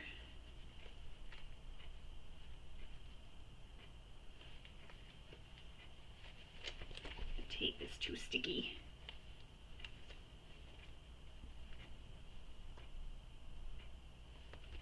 So getting your center point, clipped together. Attach the zipper tape to B, so you just press it together. And you can do what I did later. You can add some clips to really help hold this in place and reinforce it being there. So that's how it's going to look. So when we flip it over, you'll see that it's the correct way. And when you stitch it, you'll make sure that you have no puckers or anything in this seam allowance too. Give it a nice press to flatten it, and then onto the other side. And again, it's because I fold the edge down and it doesn't start right at the edge. I have to remember that I do fold it down so it doesn't start right on the edge of the tape. I create like a little tab, and of course it's stuck to my finger. There we go. All right. Now we have to take F and attach F to this side of the pocket. So we know that F has to go this way, which is good because it's already shaped that way for F. So line up your center points.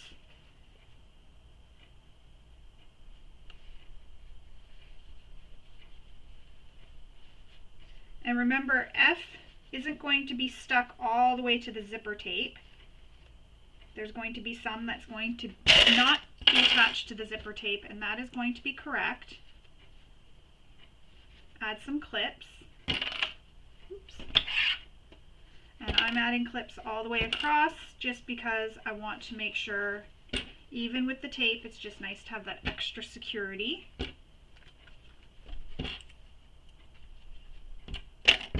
And so see, when I flip this, you can see that it's going to be the right way even when this is pinned, and the two pockets are facing each other, which is how it should be. Now we're going to sew this edge using the seam allowance given in the pattern. And again, make sure as you're sewing that there's no puckers or anything in the way, and use the seam allowance given in the pattern.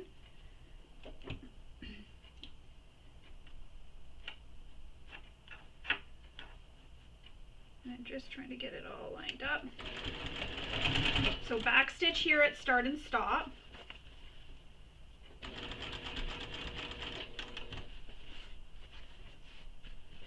Make sure everything is pressed flat.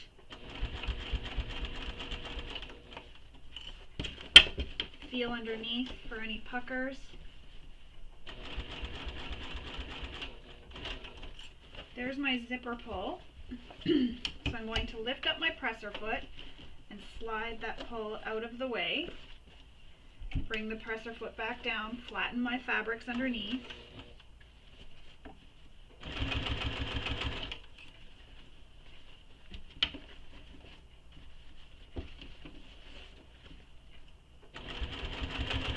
This side seems a little bit trickier just because of the way it's curved.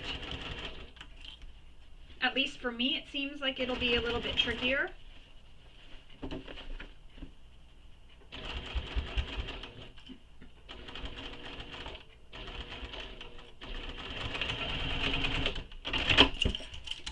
Not trickier as in impossible to do, but trickier as in it's just you have to make sure that everything is nice and flat.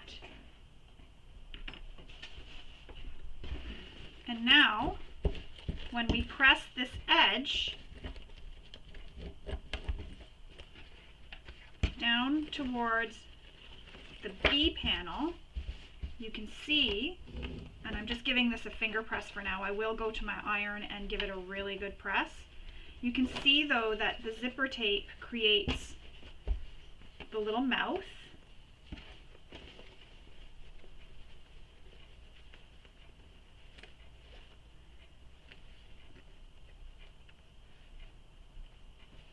There's some tape here that's,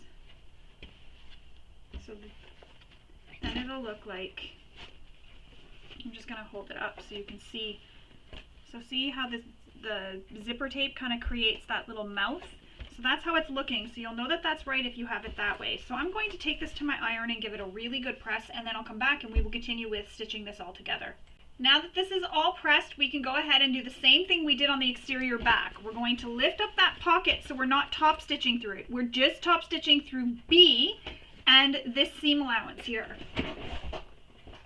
And no back stitching, so again, long thread tails.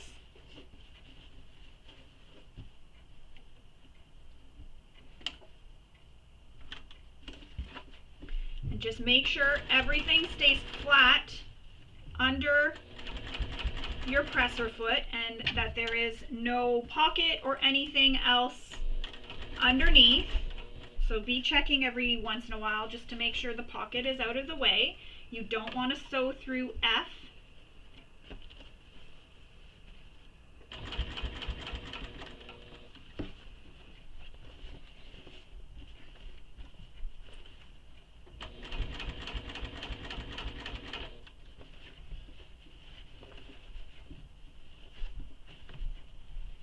And I'm just making sure that that seam allowance is staying pressed down and F is staying up.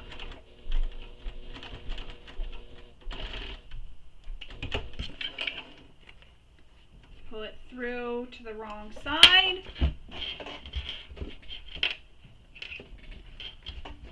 And tie it off.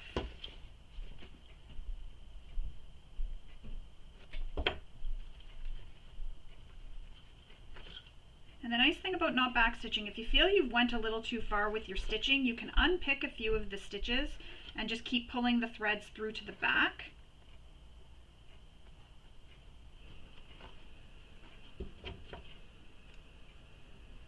Oh, stayed stuck to my hands. So pull your threads through to the back.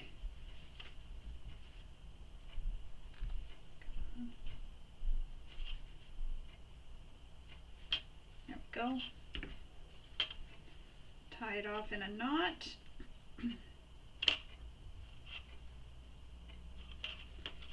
Oops.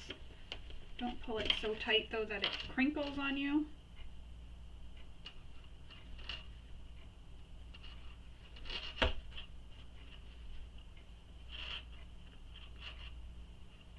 And for some reason this last, there we go, knot didn't want a knot. And there you have it. We have that top stitch now just along this B edge, and I know it's hard to see, so I'm going to kind of hold this up so you can see the top stitching there, and you can see how the mouth is looking of the bag. So now we need to sew these edges the same way we did with our exterior back pocket, so the A and B pieces. So again, this is facing right sides up. Flip this up out of the way. Clip together the bottom and side edges of your pocket. So B is currently flipped up out of the way. And I'm just clipping the bottom and side edges of my pocket. So those are F pieces that I'm clipping right now.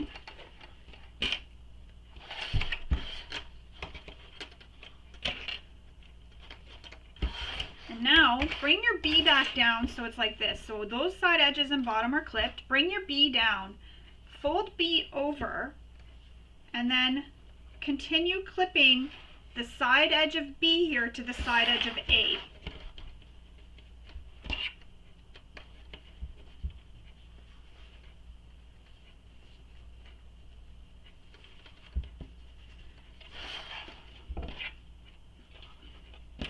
And remember, you're going to have a little bit of B sticking up off the top of A. That is correct. So I have that all clipped together.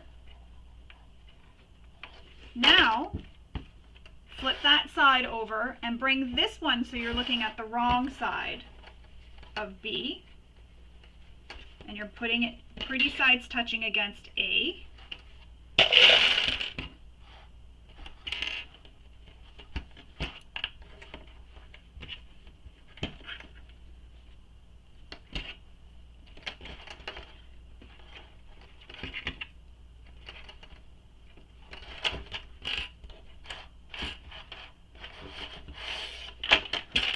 adding a couple more clips where I think I'm going to need them. All right, so now what we're going to do is it looks like this. I'm going to do the same thing, clip these out of the way so that I don't accidentally sew them like I did last time. So now, same thing as we did when we created the exterior back. We're going to sew down this edge, come down along the side edge of the pocket, along the bottom, back up the other side of the pocket, and up the other side of A and B. At the top edges here, you can back stitch because we are not going to be pulling these through to the back. This is on the wrong side. We are constructing this front of the bag.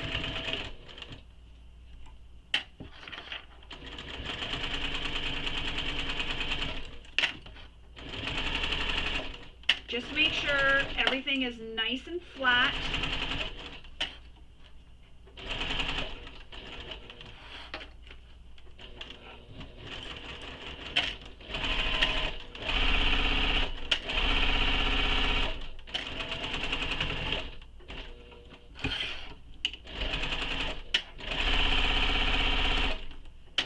So I'm going across the bottom of the pocket now.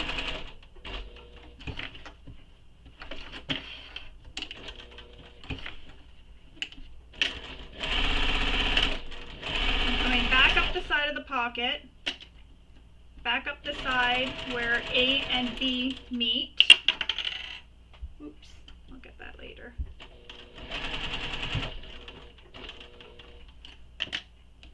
Then I turn where A and B meet, and I keep stitching up.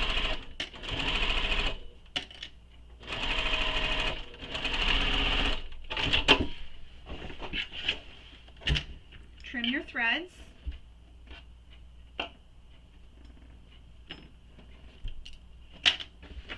This is the time to check to make sure everything was caught in your stitching.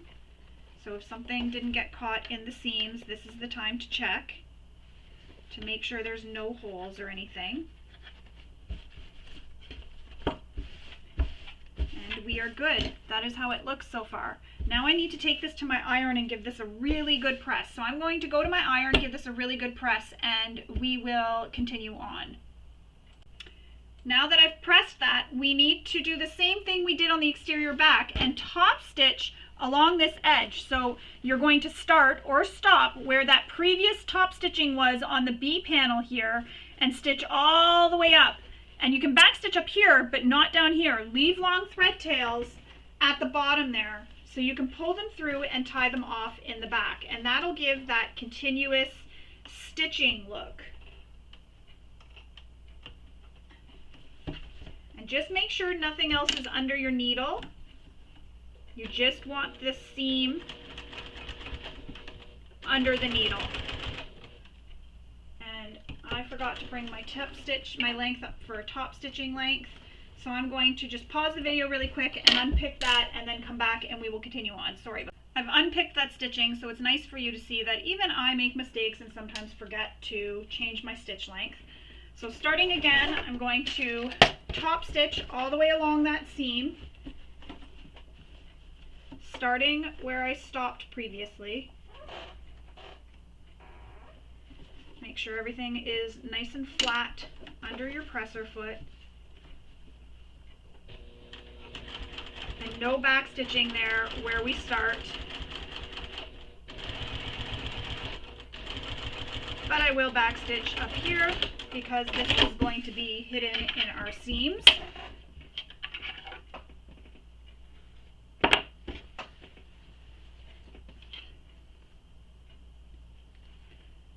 Pulling it through and just tying it off.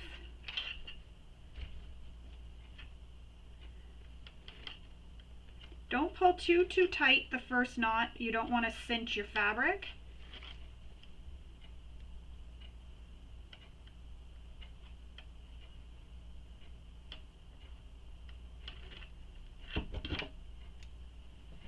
And then we have the one side stitched. So I started where I stopped earlier, and I went right along, and you can see it's seamless. You can't tell where I started and where I stopped. So again, long thread tails. I'm going to have to check my bobbin soon. Oh, I didn't need long thread tails there, because I can backstitch all the way to the end, making sure I'm keeping everything nice and flat under my presser foot.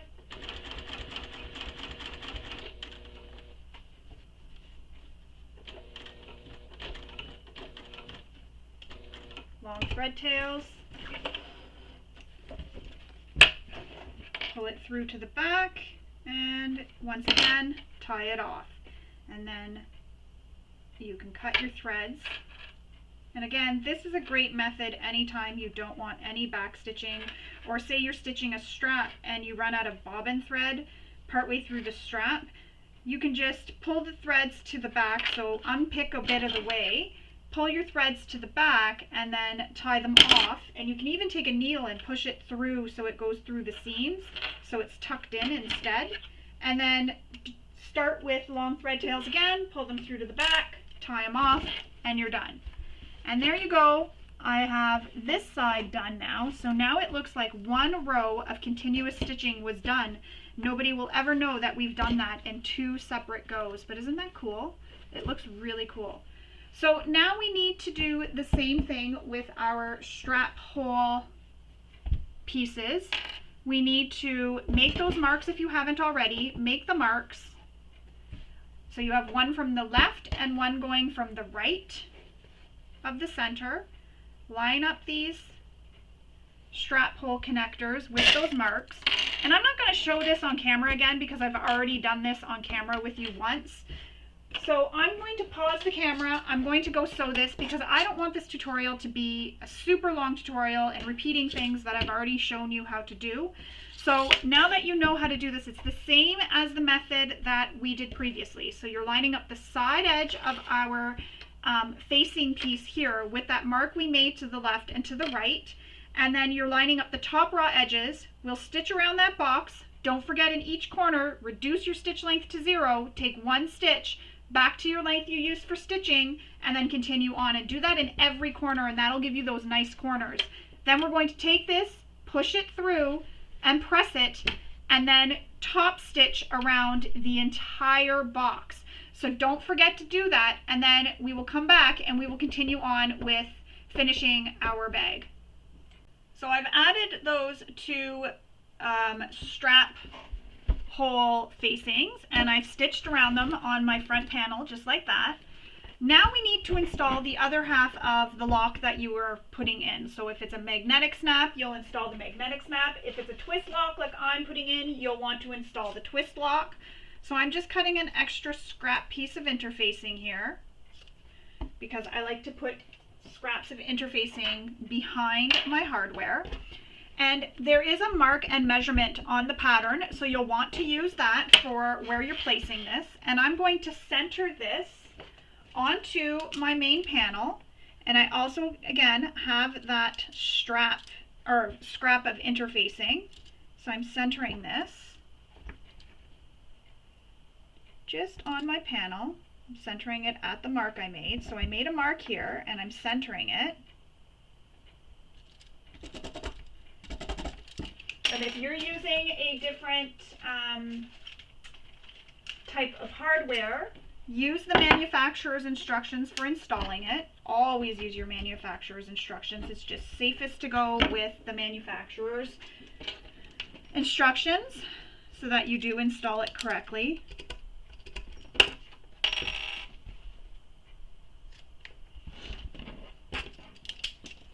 I'm also going to apply some fray stop to my slits I made.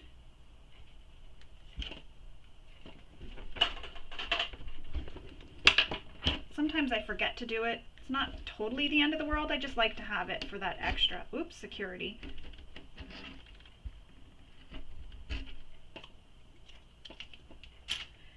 Now, we need to take our prongs and push them through the slits we made. Then add our interfacing, and then the washer. Then what I like to do is fold my prongs so that they hug the fabric. So I fold them inwards. Oops.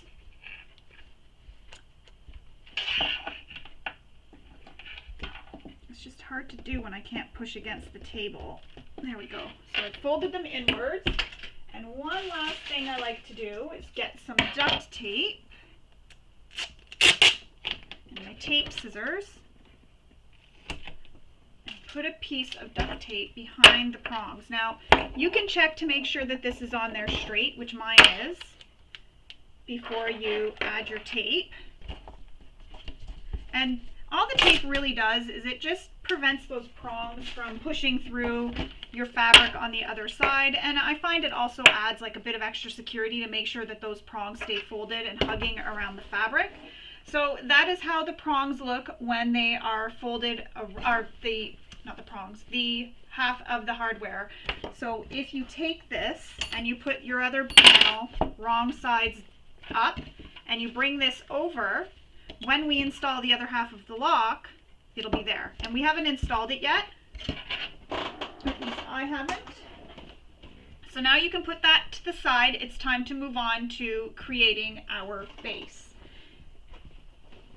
And for the base, you will already have had your interfacing, so your Decoville Heavy or whatever you're using here, you could be using a Peltex, attached to your foam, so it's fused to the foam.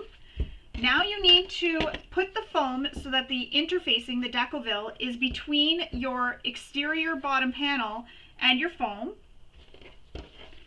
I'm going to line up all my center marks.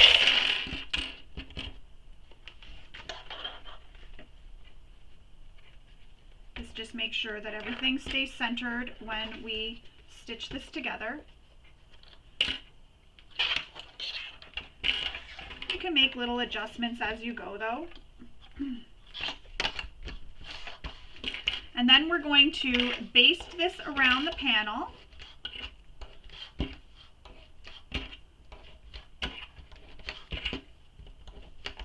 Using the seam allowance given in the pattern.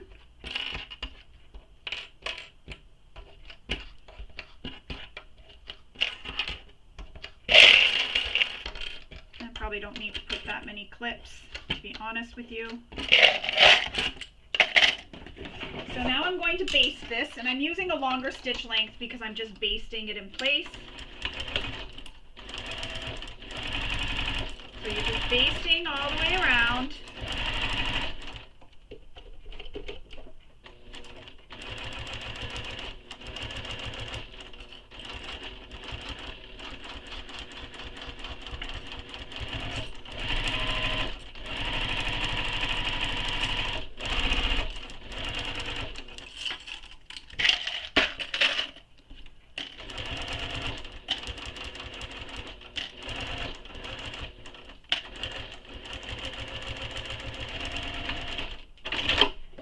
With my duckbill scissors, first I'm going to trim those threads, and then with my duckbill scissors, what I'm going to do is I'm going to trim the foam out of the seam here, so away from the exterior. And my duckbill scissors, what they do is they just prevent me from accidentally cutting the exterior fabric.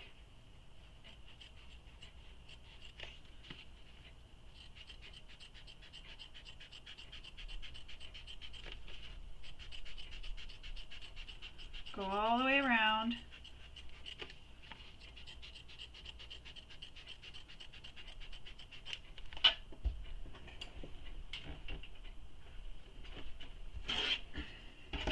And it'll look just like that. You have it all cut away from the seam. Now, to add some interest, you can add some decorative stitches if you'd like. So I'm going to go ahead and add some decorative stitches to my panel.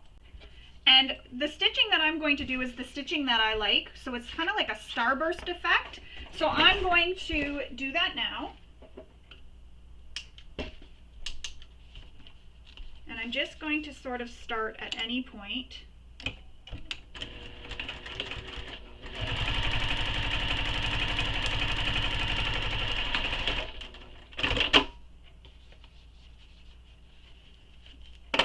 going to check my bobbin to make sure I'm still good. Perfect. I was just worried that I'd run out of bobbin here while I'm doing this.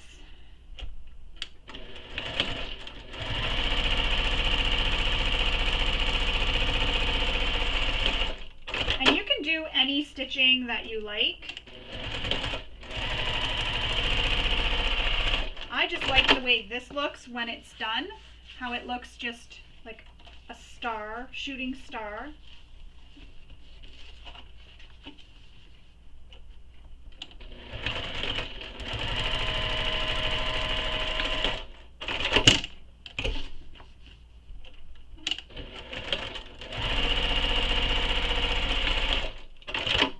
And I think I'll do one more this way.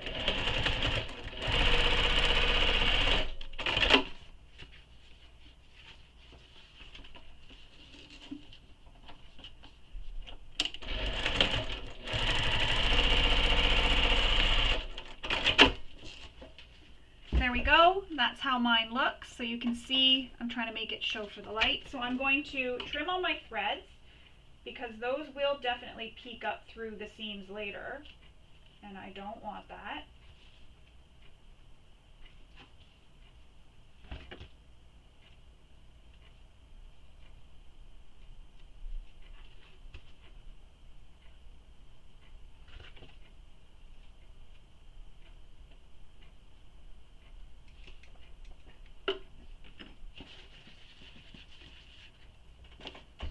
So there it is. That is how it looks when you have it all stitched the way you want it. So now we can move on to assembling the bag. Moving right along, we're now going to make the full exterior assembly. So you'll need those ones that we did previously with the strap hole facing, so your exterior front and your exterior back. We're going to place these so that they are pretty sides touching, and we're going to line them up. Now, you want to pay special attention to where A and B are joined, and you want to clip it there so that those seams are continuous when we construct the bag. So it's more important that that lines up than anything else. You really want to make sure those seams line up nicely so that you have that continuous line of seams throughout.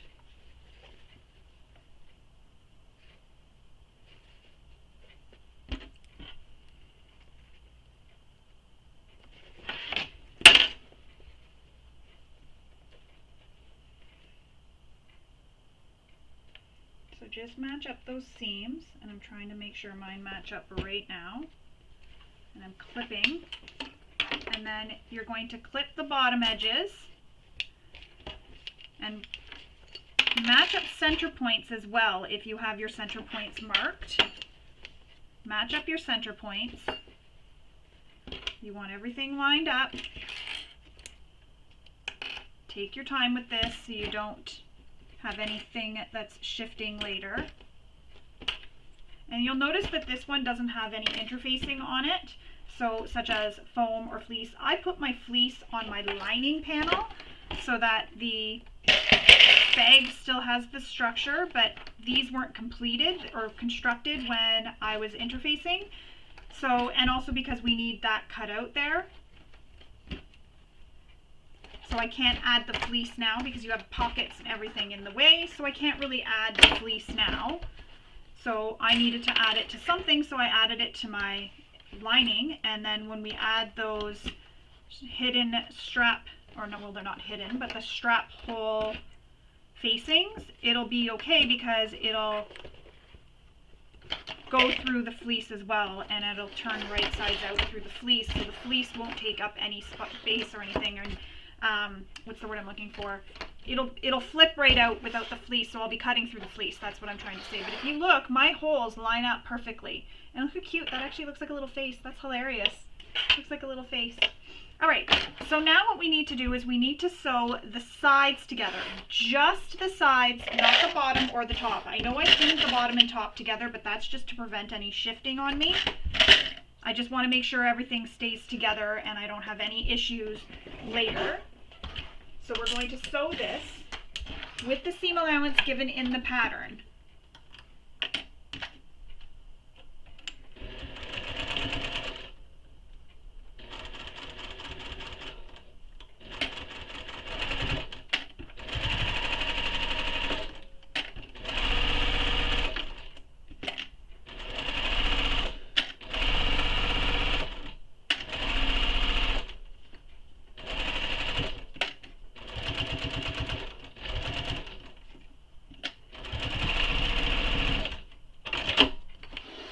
Then we're going to sew a second line of stitching just to the outside of that line of stitching. And all this does is it adds a little bit of extra security. So right beside that stitching.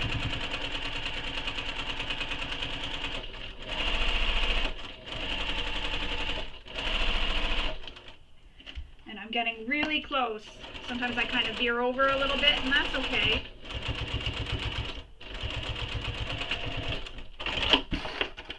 And now we're going to repeat that for the second side.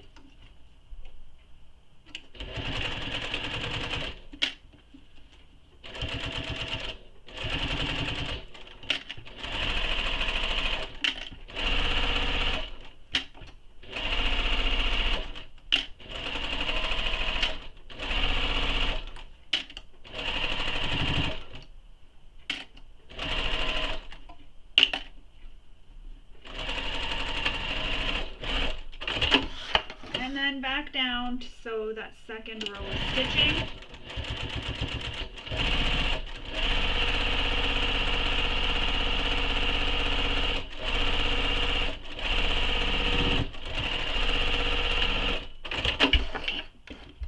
I'm going to clip all my threads. Now your points that come up off of B, we can trim those off now. We don't need to keep those there. So these little points here, we can trim those off.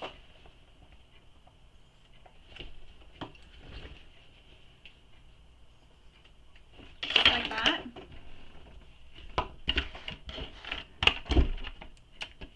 So I had forgotten to add my double-sided tape to my panels. That's okay. You can do it now. So I'm going to add some double-sided tape along this top edge. So remember we made that mark at the top here. So if your mark has disappeared, you used a disappearing ink or something, you can go ahead and retrace it on. You do need that there.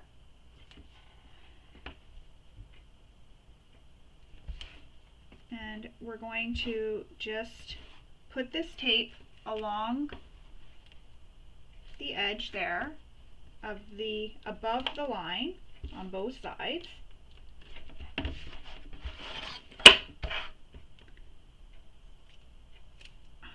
Keeps sticking to my nails.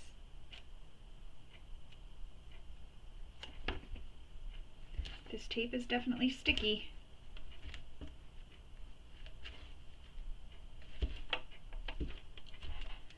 Okay, so one other thing I wanted to tell you was when you have tops here that you need pressed open, you can take them to your iron and press them open, or you can just finger press them. So I'm going to press these open. I'm going to finger press it first.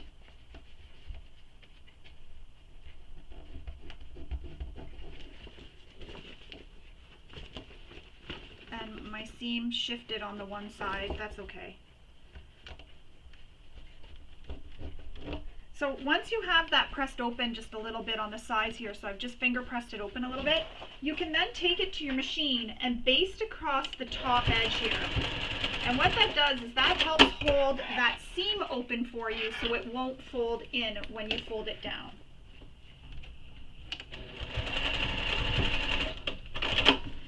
Now, if you want to be really particular and you want to really get that seam to match up, here you could always go back if they don't match up the points, unpick and shift it around. I'm going to leave it. I'm okay with that. from far away, nobody will ever see it. Remove the paper backing from your double-sided tape and fold this down to meet that line.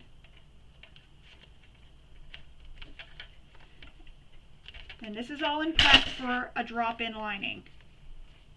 Now I'm going to add some clips where it's a bit bulkier here, so that's where the flap is.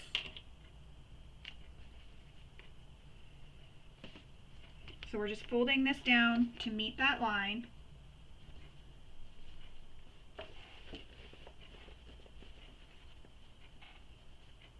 And I'm going to add a clip on the side seam here because there's no tape there.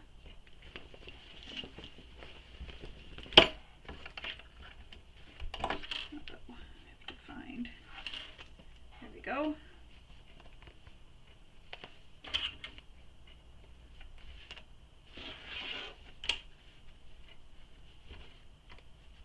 So just keep pressing this down to meet that top line that you drew, just the top of the line.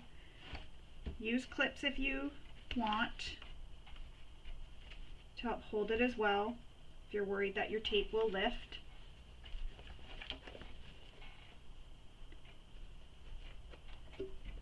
Before I forget, I've got some threads here to snip. And what this is doing is it's holding this fabric for you here, holding it down, because we're going to be doing a drop-in lining here. So that's what that's doing. That's holding that together for you. Holding it folded down all together.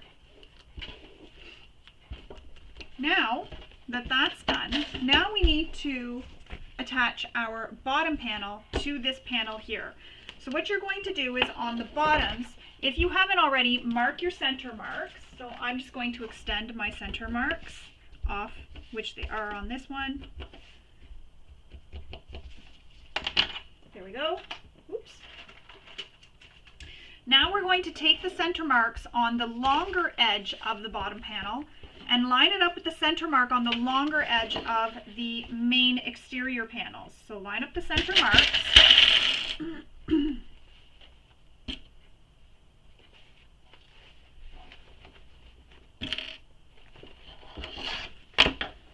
And the center mark on the other side. Make sure that pocket is not going to be in the way.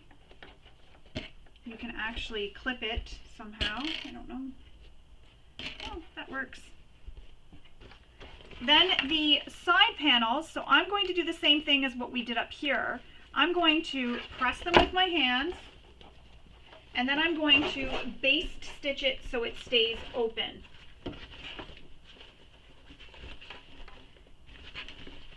And the panel, the bottom panel, is kind of in the way already.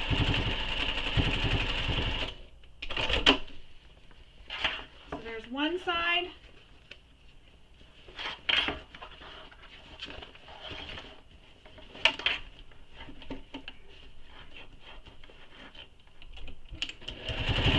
And all this is doing is holding this open, this seam open for me to make it easier for me to make sure I'm lining up that seam with the center mark on the side edges of the base. So now we need to line up that seam with the center mark on the sides of the base. Add a few clips. And this is going to be a snug fit, and that's what you want. You want a nice snug fit. Now, if you're worried about puckering or anything else, you can add some snips into the seam, just like we did when we were attaching A to B, when we were doing the exterior assembly, the rear and the front. You can add snips into the seam allowance. You can snip them now or snip as you go. And you just want them within the seam allowance, not any further than the seam allowance.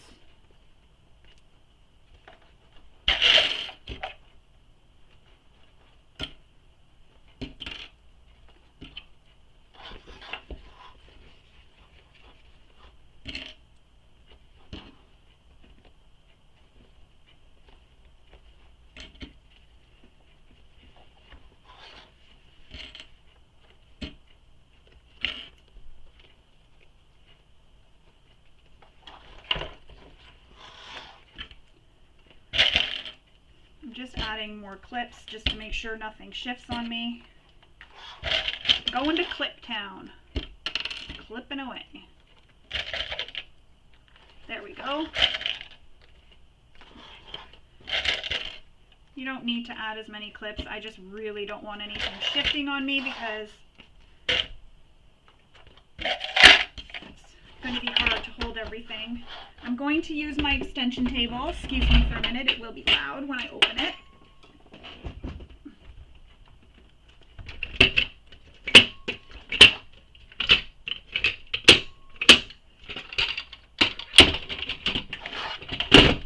Now, as I mentioned, you can put snips in the curves if you want. I'm thinking I'm going to put them in the end curves here, just within my seam allowance, just to help open up those fabrics as I'm coming around here.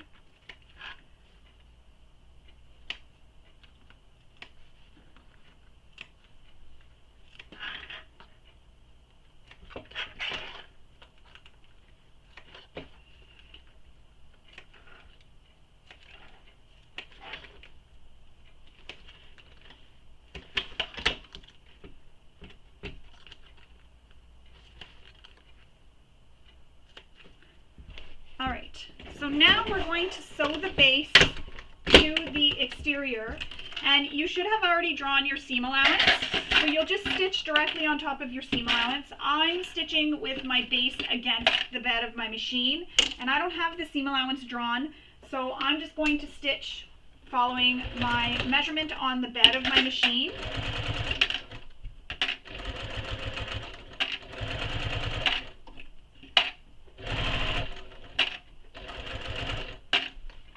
Just make sure nothing gets in the way but what you're supposed to be sewing.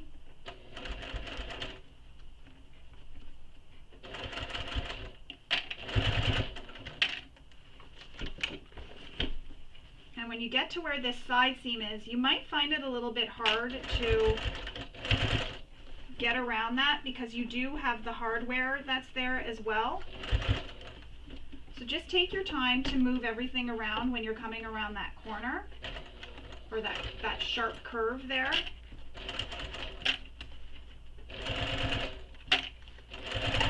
Ow, hit my nail.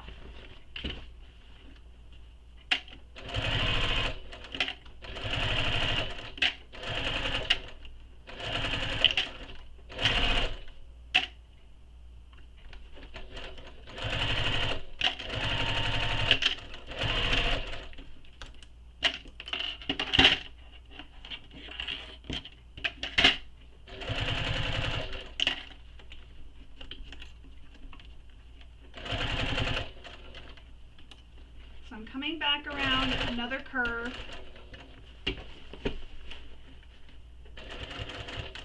and I'm trying to keep that center seam open.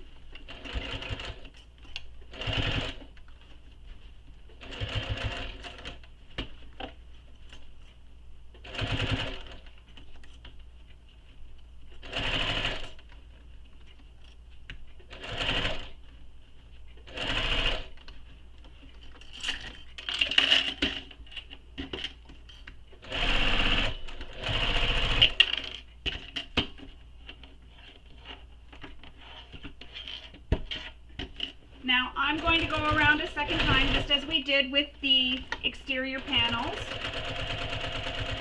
just outside that seam. And this one I can go a little bit faster because I'm not worrying so much about holding fabric or anything, because it's a second seam, or second go of stitching. Just as long as I'm outside of the original stitch line.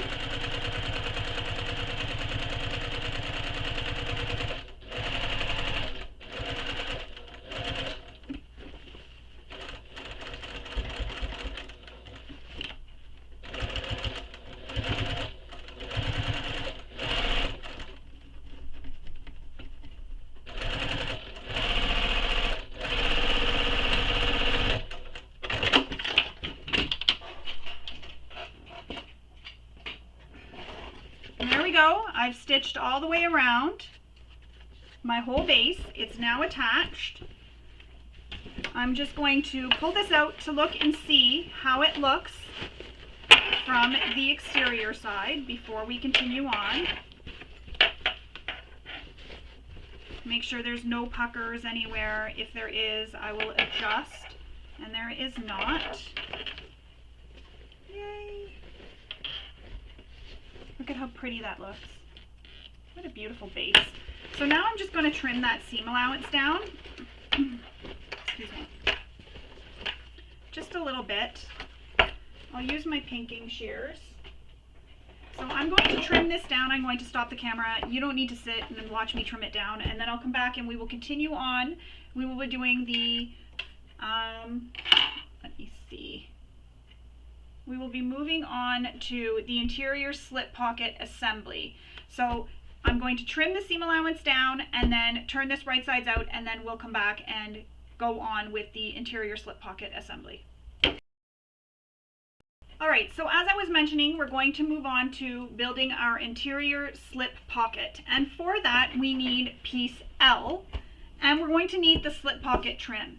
So on piece L, there is a mark you need to make. Or first, if you haven't already, fuse your interfacing to the back of the piece. I've already gone ahead and done that. Then there is a mark on these edges here, on both the long edges, that you need to make in from the long edge and over. And I've already gone ahead and done that. And then what you're going to do, which I've already gone ahead and done, is fold this edge in to meet that line that you drew. So you'll fold it over so it'll look like this, and you're folding it in to meet that line that you drew. Now, I was going to use some double-sided tape, but I think I'll be okay. So once you have it folded over, you can either use double-sided tape if you're using something like a vinyl or a cork or whatever. You can use double-sided tape. I use quilting cotton, so I was able to take it to my iron and give it a press before I started this tutorial, just so that I didn't have to stop, because I know I stop a lot. I'm going to leave that one. That one's gone. So I'm adding some clips along the edge to help hold this in place, just like that. Now we need to take the short edges and bring them up to match the short raw edge here. So you're folding it in half, and then use your clips that you had on the sides to help hold it in place.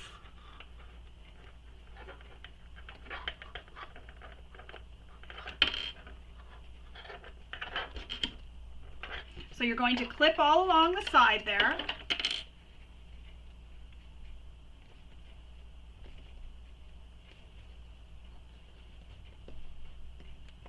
Just like that. So once you have that clipped, we will then sew,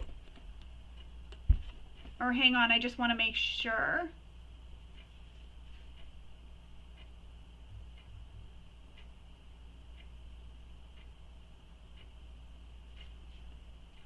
Oh, we're not sewing it yet. Okay, we're going to baste this top edge together though.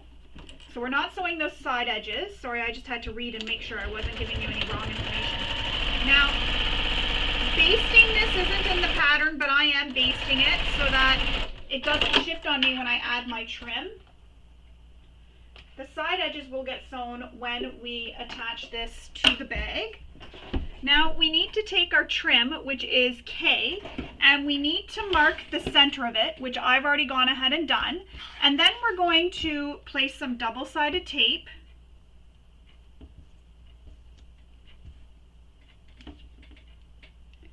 on our trim.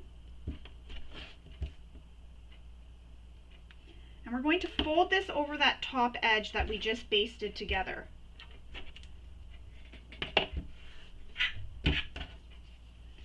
You don't want to put this right up to the center line though, because there is a bit of space that takes, and it won't fold directly in half. So you want it to just be a little bit under the center line when you place it down.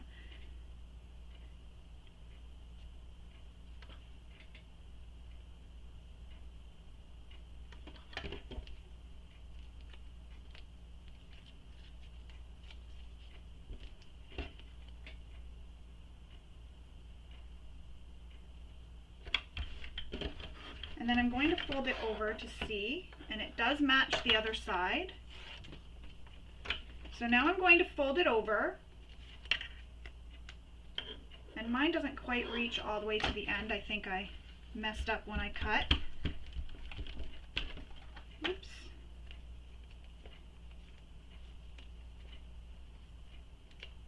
That's okay. I'm just going to tuck this end in. There we go. So now I'm going to top stitch along that top edge to hold that down.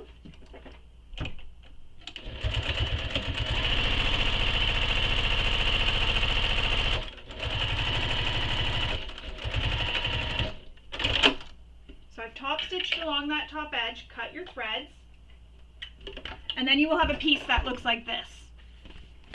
So we're going to set this to the side for now. We're going to move on to creating the center divider pocket. This piece I am using fusible interfacing, so I used a fusible fleece, and that's what I've put on my pocket pieces. It's also cut out of the seam allowance. Now you can skip this if you don't want to add this to your bag, but I'm going to show you how to add it just in case. Now this is great for your, if you have a small device that you want to put inside. You can even put a book inside, or maybe you want to put your wallet inside here, or sunglasses, anything that you want to be protected and have that extra layer of protecting. So we're going to place them. Because I've already interfaced, it's going to be placed a little bit different. But what you would do is you would put your foam down. So foam, outside layer of J, wrong side down, and then lining layer of J, right sides down. So you have foam, lining facing up, and next lining facing down, right sides together. And then you would clip all along the top edge, and you will sew these layers together at the top using the seam allowance given in the pattern. And again, I'm not using foam. I've fused my fleece, so everything is fused already.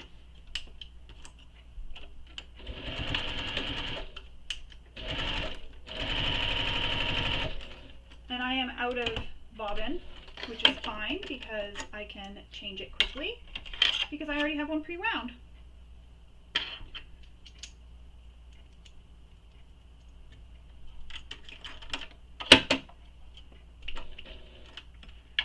Alright, so that didn't slow me down too much, thankfully.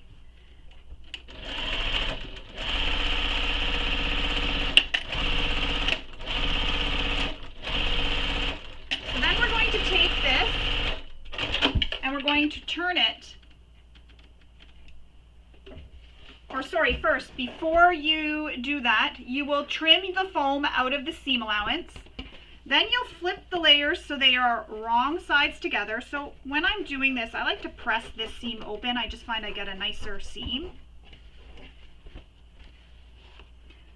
And then we will press this with our iron, and then we will top stitch along this seam. So I'm going to go off camera. Actually, I'm going to wait. I'm going to do that after because we have to do this with this side. So it's all the same thing. You're going to be lining this up, top stitching across the edge, and pressing. So I'm going to go off camera. I'll sew this one. I'll press them with my iron, and then I'll come back and we will continue on. Now we're going to top stitch these panels at the top edge using the seam allowance given in the pattern. And another thing I like to do is add the clips at the bottom just to help hold everything in place. So top stitch all the way across.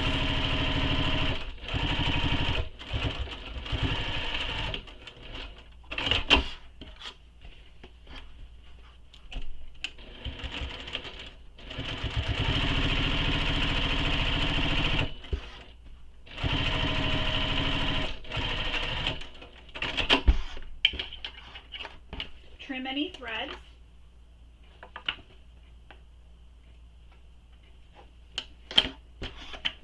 And then what we're going to do is we're going to place these so they are lining sides together. So you may have used a different material for the lining as you did for the exterior. So what will be the inside of your bag? I have them as the same, so it doesn't matter. But I'm going to place these so they are lining sides together. So I'm going to line up the top edges. Make sure my top edges are lined up. Add some clips to hold it in place. And then I'm going to pin the bottom corners together and the middle.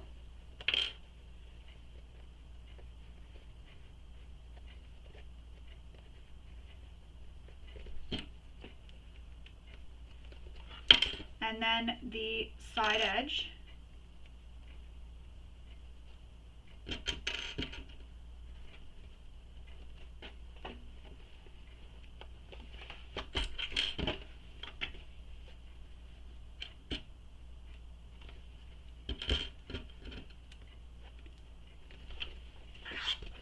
So just make sure your side edges are all lined up when you're pinning it. You will have interfacing in there, so that will take up some space, but you have trimmed it so that it is out of the seam allowance. But it will kind of sort of want to force your fabrics to not line up, if that makes sense, because it is in there and it's taking up space. Alright, so now what we need to do is we need to sew these together on the long and bottom edge. We need to baste it all together. So that's what we're going to do, starting at the top edge here. And you can use a longer stitch length for this because we're just basting it together.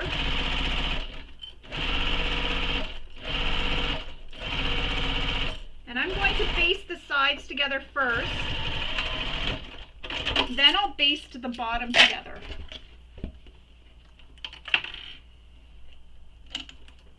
And that way there, just make sure my top doesn't shift too much on me.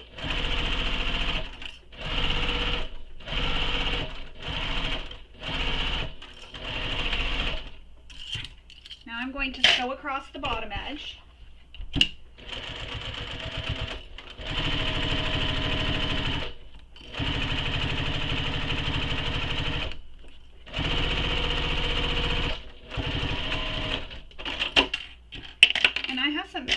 Threads to cut, so I'm going to cut my threads.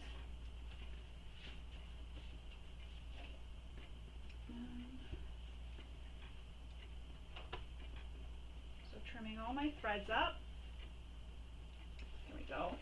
And that is how that pocket looks. You have a little slip pocket for a device, anything that you want to put in there.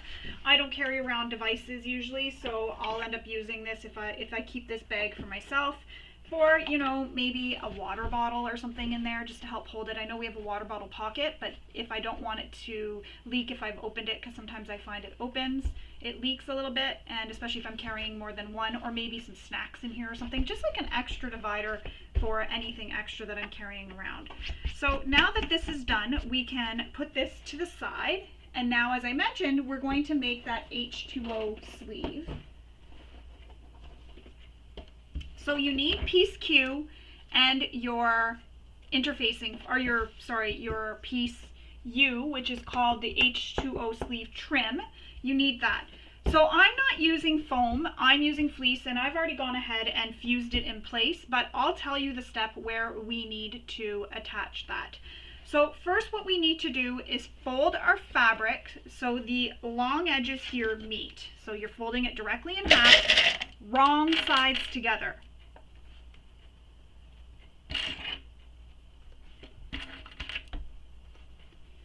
Then we're going to baste this top edge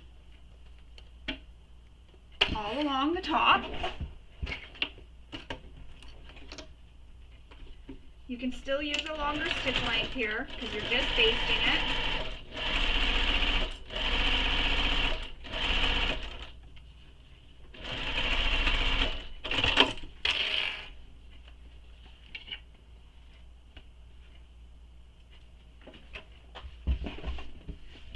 And then give it a press towards the bottom. Now, if you're using your stabilizer in here, foam or whatever, you can go ahead and slip that between the layers. I attached my interfacing because I can't really slip fleece. I mean, I could, it would just be a bit of a fight. So I decided not to do it then. I decided to attach it now. But if you're using foam or something you can slip in between, go ahead and do that now, and then just give this a press with your iron to get it nicely pressed down. All right, now the trim is going to be the same way we did the slip pocket trim. So you're going to add your double-sided tape along the edges.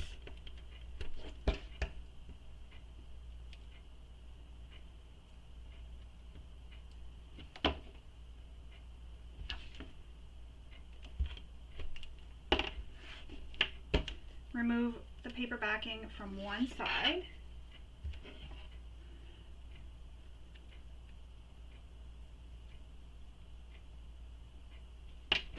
And apply this just below the line, just below that center line,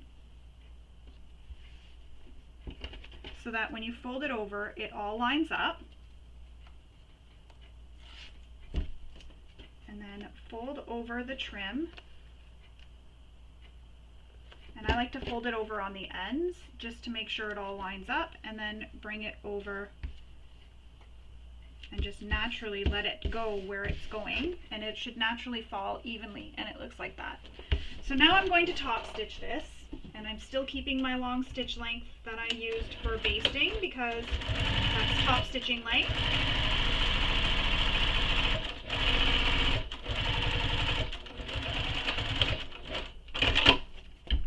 Oops. I'm going to trim my threads.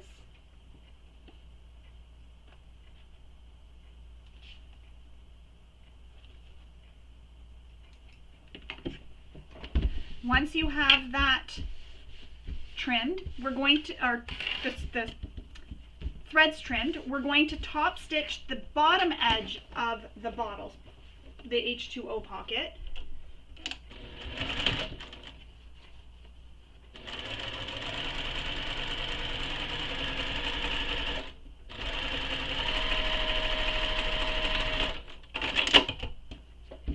Trim those threads. Then we're going to take this pocket now and we're going to fold it in half, or this H2O sleeve, fold it in half so the short raw edges meet. So just like that. So now you have a spot for your bottle. And we're going to baste this to form the loop. So you're going to baste it together. And again, start at the top so that there's no shifting at the top. So that's what you're going to see more than the bottom. So sometimes shifting happens. Trim all your threads.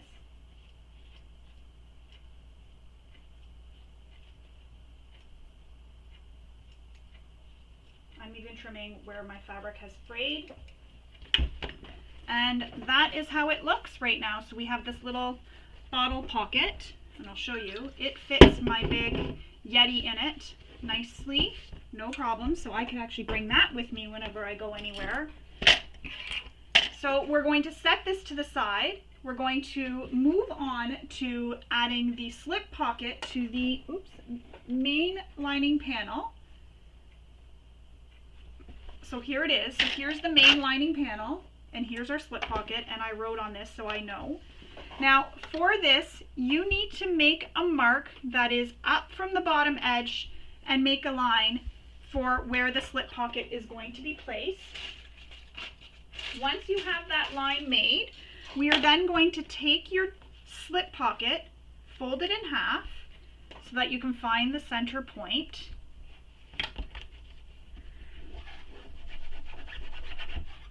Fold your panel in half so that you can find the center point as well.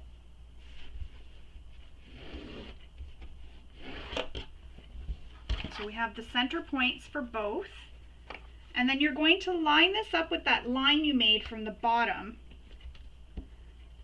So from the bottom up, we made that measurement and we made a mark. So you're going to line it up, and then we'll clip this in place.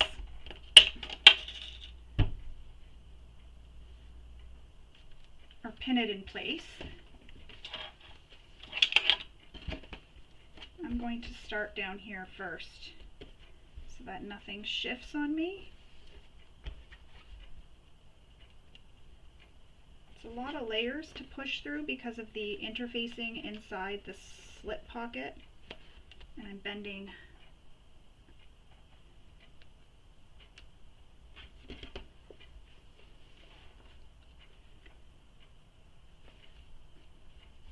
bent my pin a little bit.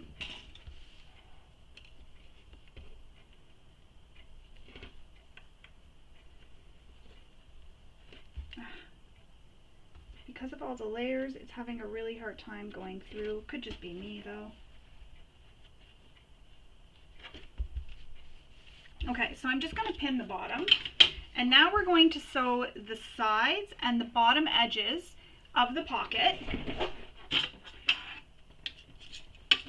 You can leave long tails if you want. I'm going to backstitch so that there's lots of extra security here.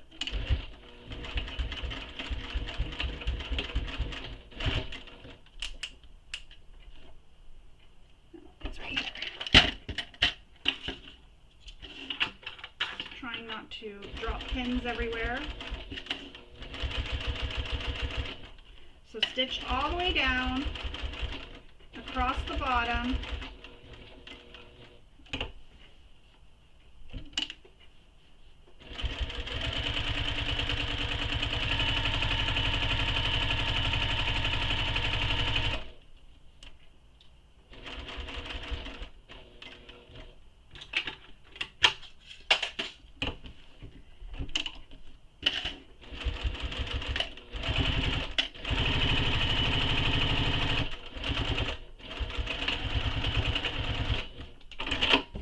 Trim any threads.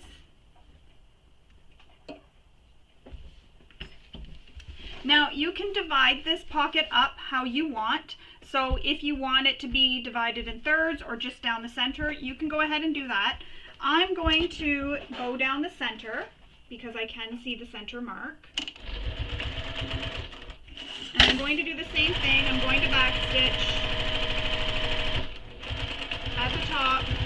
Now, instead of backstitching, as I mentioned, you can leave long tails and pull them through to the back, and then you can add rivets in those top corners. I'm just going to leave it like this. I like it just like this. It's nice, and this is a really nice firm pocket. That's really nice. So I'm going to leave it like this, and we're going to move on. So if you want, add those rivets to the top. That is your choice. We're going to now add these strap hole facings, again the same way we did on the exterior. So you're lining it up with the line that you made over from the left or the right. You're lining up the top raw edge, pinning it in place, and sewing around that box. So I'm going to pause the camera yet again because I already showed you how to do this. I'm not going to show you on camera again, and it's all going to be the same process as we did for the exterior. The exact same thing. Nothing is different. It's all the same. So I'm going to stop the camera and I'm going to sew these in, making sure that I have everything lined up and created a nice box, and then sew around it, cut through the center, and then once I've cut through the center, I'll push them through to the back and then press them with my iron and give it a really good press so that it presses out really nice, and then I'll top stitch around the boxes. So I'm going to go do that. So top stitch all around, or stitch all around those boxes that I created, and then I'll come back and we will continue on with the next step, which will be to install our zipper pocket. So I've also gone ahead and applied the strap holes over both the linings because those were the next steps. So same way we did when we did them on the exterior, you stitch all the way around and everything. So I've done that. Now we can move on to attaching our key minder. If you haven't already, put double-sided tape on the back of your key minder. Then there is a mark that you need to make from the bottom of your strap holes down, which I've already gone ahead and done. And then we need to place our key minder centered on our lining and at that mark. So remove the top edge of your tape, the tape that's on the top edge here. Place this centered, lining up the top edge of the key minder with that mark you made. Just like that. And then we're going to slip on our D-ring. So I didn't tape this down yet because I need to flip that back to get the D-ring on, or not the D-ring, the swivel hook on. So I'm going to slide my swivel hook onto that little tab, remove the paper backing, And then fold this so that that line that I made, and I'm going to remove the paper backing from this now, fold up the tab so those holes or that mark that you made line up. Fold this down and press it in place, and try not to make it shift, just allow it to fall naturally. It looks like a mouth, it looks like a little monster, it's so cute. Anyways, so you'll do that. Now we're going to stitch all the way around the outside of the overlay. So using your favorite stitch length for top stitching this on, go ahead, leave long tails again, do not backstitch.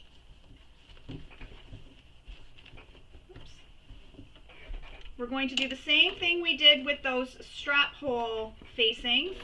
Stitch all the way around. And you don't need to stitch where down the tab of that D-ring, you're just going to stitch right across it.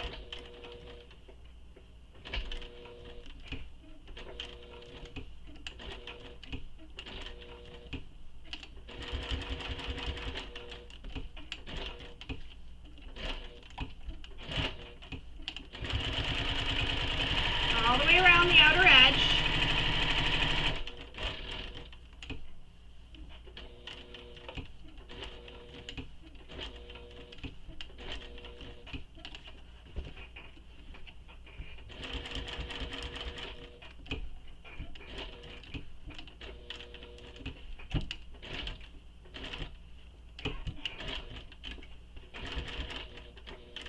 And stopping back in that hole we started in.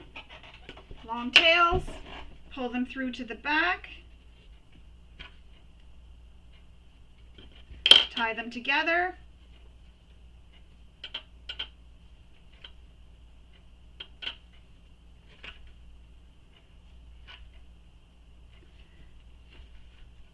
and then I'm going to attach the rivet after I sew in my zipper and everything, just so my rivet isn't in the way. So it'll mean I'll have to move my zipper pocket out of the way to attach it. But I always find that my rivet is no, actually it's low enough. I can install it now.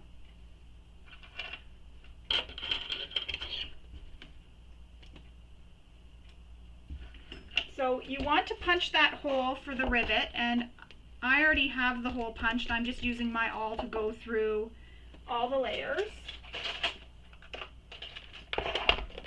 Grab your rivets.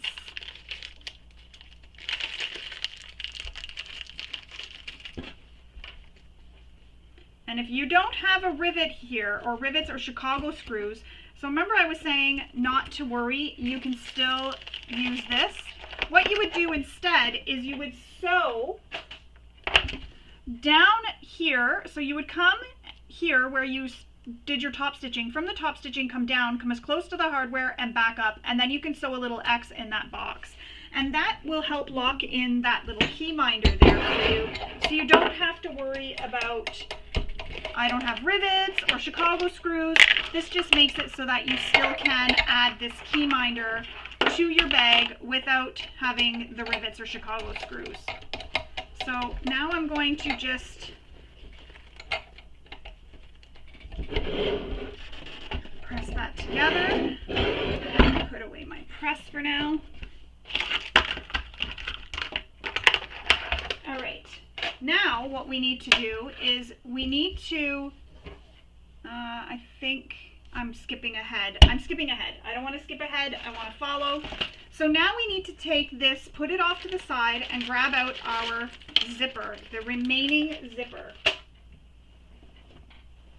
And we need our zipper pocket piece, which is piece, oh, I wanted to make sure I had that right.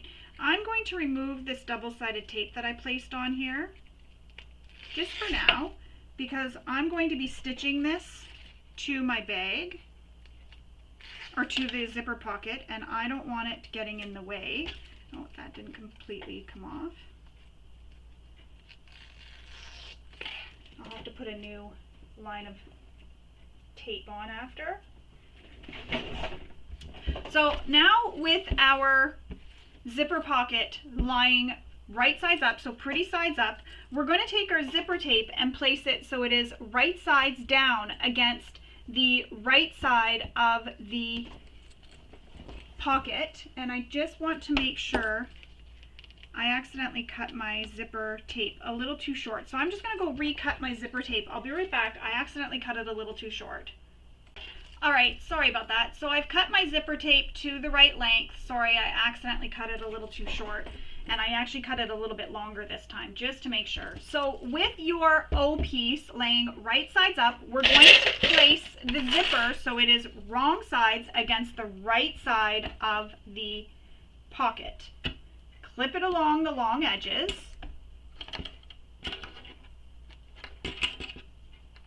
And then we're going to sew this with the seam allowance given in the pattern.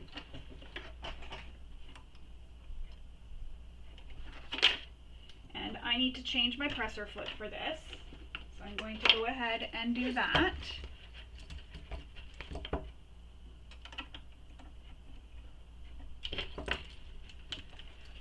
I'll switch back after. I don't know what's going on here.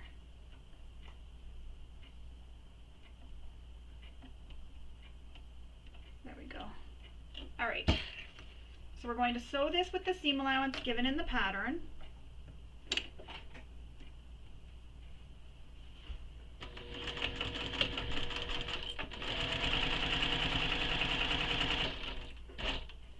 So when you approach your zipper pull, just slide it out of the way.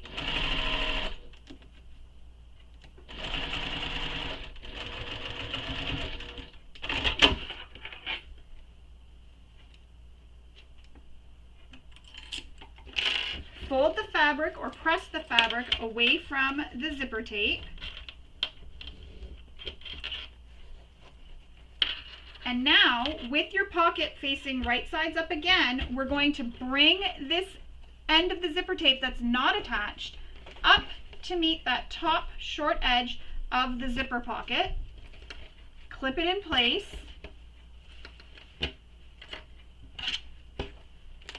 And then sew this with the seam allowance given in the pattern.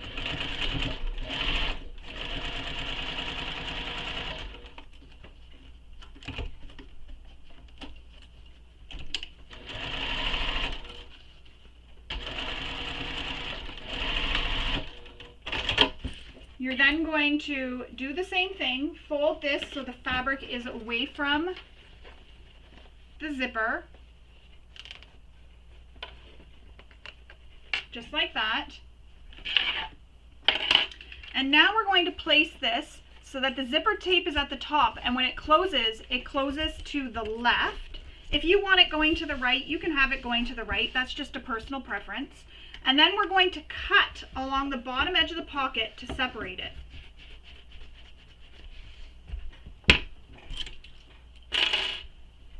Once this is done, we need to then take this and open it up, and I'm going to mark a T so I know that this is the top of the pocket. So that's the top, that's the part that's going to stick up off the edge of the fabric. And then I'm going to add some double-sided tape back onto the long edge of my zipper. So there's one side, and now I need the other side. And then once we have this tape on here, we can then take our panel that has the zipper overlay in it and lay it over, oh sorry, not yet. We're not going to lay it over top just yet. We're going to cut the center of this out. So I always start with my seam ripper. And you're going to cut out the area in the opening here so that you can put your zipper in to the zipper overlay. So trim away as much of the fabric as you can without cutting your zipper overlay.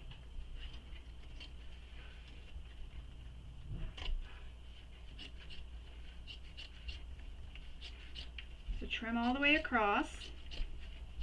And that's what these duckbill scissors are really good for, again, because it prevents you from cutting into the fabric that's underneath, so it's holding the fabric down for you. It's acting as a guard.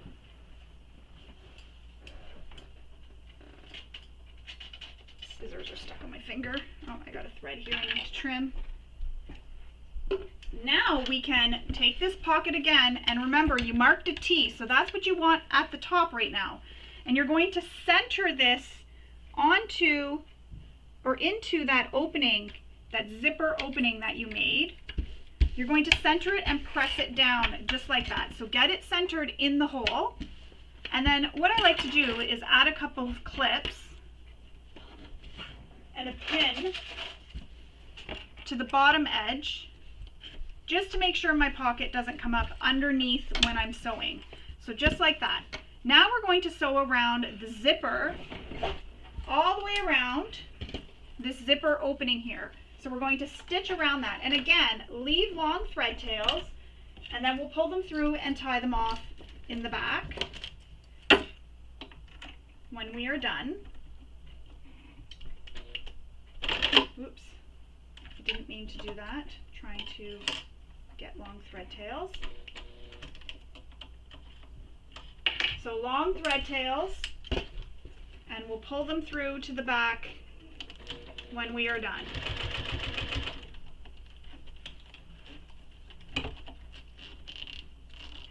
Don't forget to move your zipper out of the way when you approach it.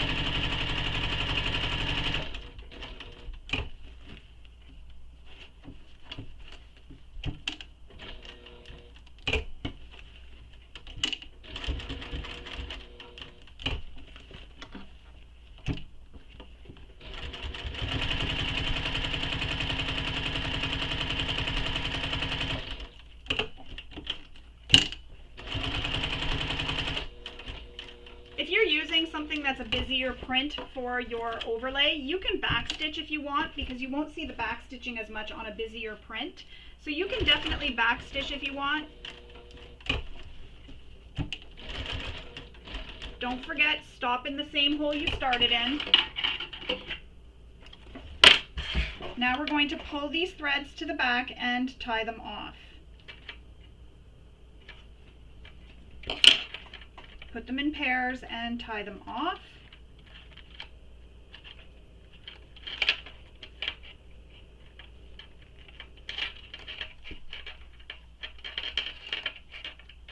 Cut your threads when you're done.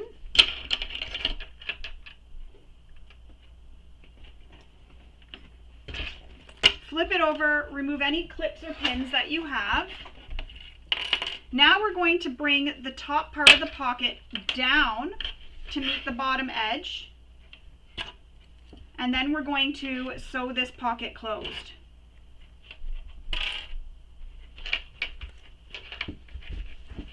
And we'll sew it closed using the seam allowance given in the pattern. And mine is not quite reaching for some reason. I don't know why. That's okay. I'll just work with it. So now we're going to sew this pocket down the sides, across the bottom, and up the other side.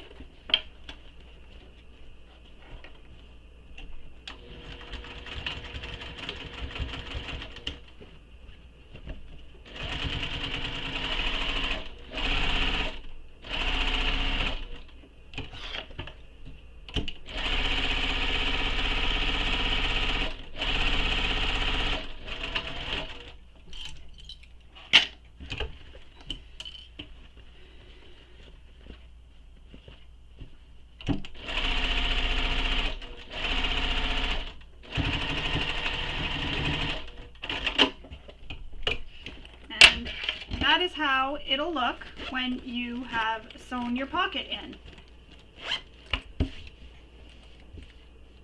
Now we're going to move on to attaching our H2O sleeve. So we're going to take this, and there's a measurement that you need to make from the bottom up, and it doesn't matter what size you put this on, really, it won't matter in the end, but there's a measurement from the bottom up that you need to make, and that's where you're going to place your H2O sleeve. So place it there at that mark. And then we're going to baste it in place.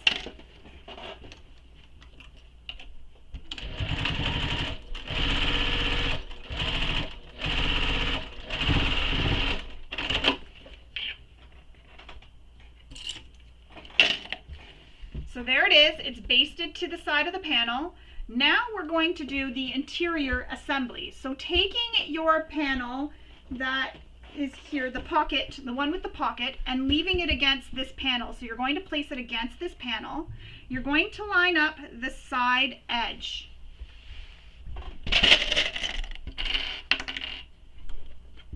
So line up those long side edges.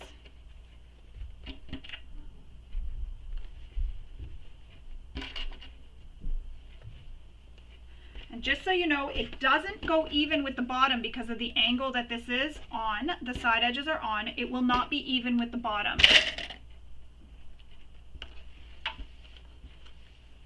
So now we need to make some marks. So I have to go off camera to make these marks. So you have to make a mark for where you're going to stop sewing on the bottom. And this is very important because when we go to assemble the bottom of the bag, we need these parts at the bottom here to be able to open up for us, and it'll make sense if you've made Kristen's restoration bag. This will all make sense. This part is similar in construction, this part, so it'll make sense to you. But if you haven't and this is the first time, make those marks, and you definitely need to stop at them. So I'm going to go off camera and I'm going to go do that, and we will come back.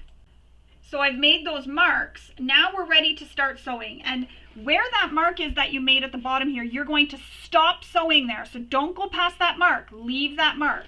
So we're going to baste this panel together, and you can use a longer stitch length if you want for here.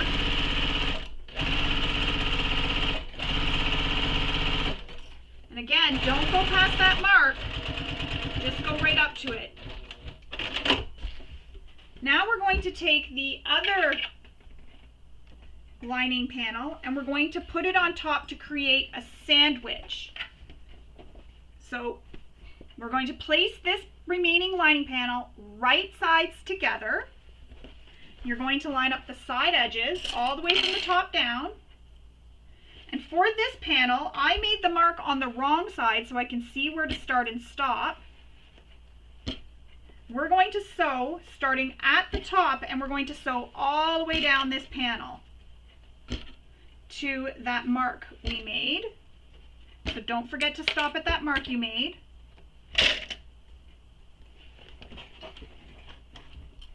And sew this with the seam allowance given in the pattern.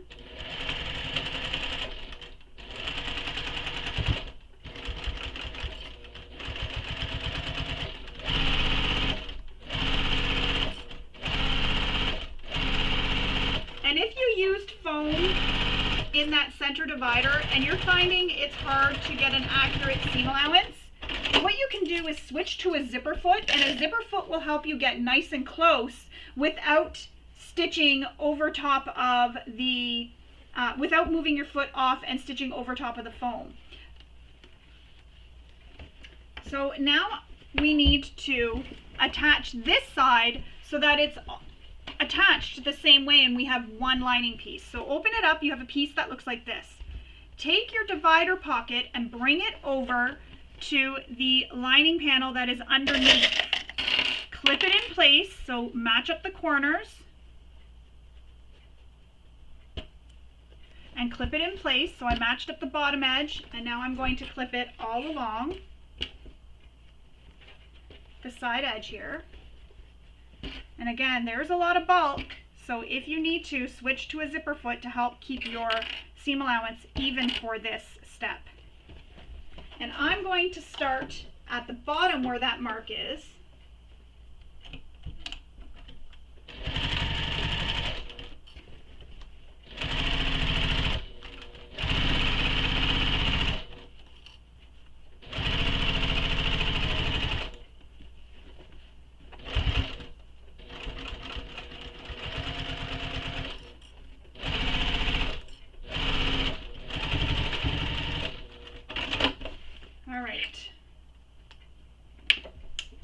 Now we have that attached to one of the linings. We need to attach it to the second side. So fold that lining over, line up the bottom edges,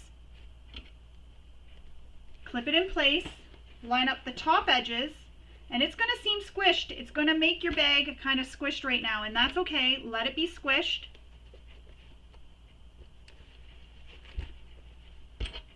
Get everything lined up on the sides. Push everything out of the way so there's nothing in your way while you're sewing this. Line up your side edges.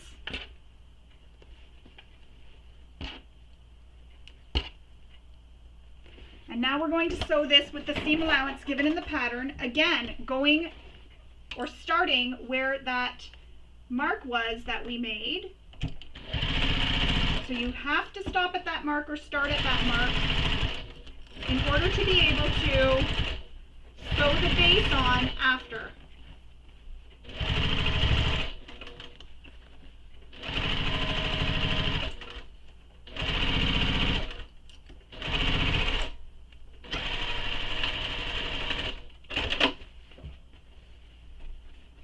I'm going to go down on this side and sew it again, just because I feel like it kind of shifted on me a little bit.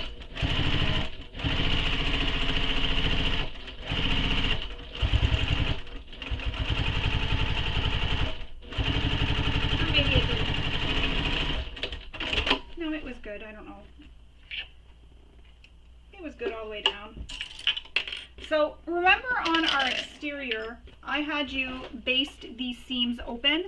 I'm going to do the same thing here. I'm going to baste these open so that they stay open when we turn that down.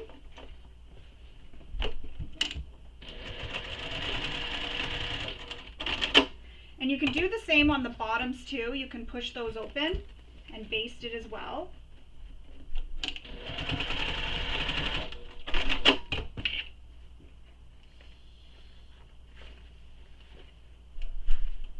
Baste the bottom. Actually, you can't baste the bottom open. You got to leave that. Sorry. Ignore that. So there is how it looks. So see how I can pull these open here on the sides? See, I can pull this down and it exposes the bottom of the device sleeve, if that's what it's called. Hang on, I want to make sure I'm calling it that.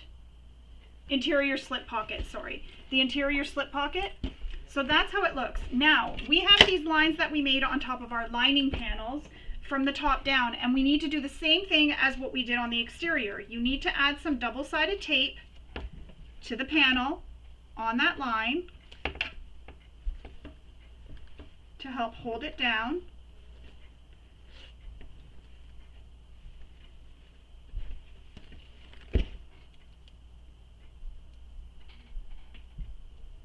And then we're going to fold it because, again, this is a drop-in lining.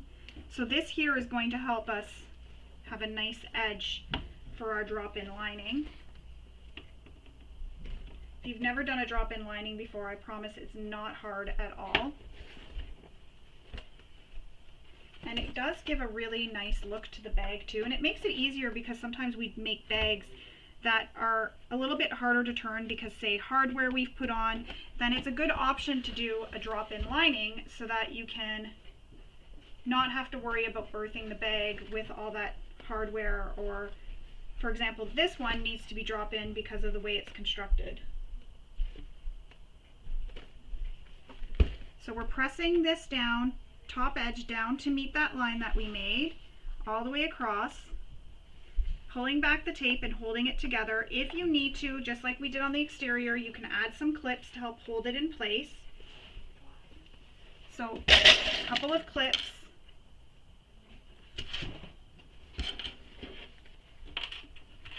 That'll hold it in place. So just like that. So see how I turned it down and it's pressed? Excuse me. So there we go. That's how that looks. Moving right along, we're going to continue with the interior assembly. So for this, we're now going to attach our bottom into our bag. And this is why we're doing the drop-in lining, because you see, you can't really birth when you can, but it's a little bit more difficult, but it makes it easier to just plop this into the bag and be able to stitch that whole top edge there. So we're going to attach the base to the lining. So your lining base has 2 pieces, so you only need 1 right now, and this is pattern piece N. So we're going to match the curved edges of the base to the lining panel J pieces. I believe these were J. No, I, sorry.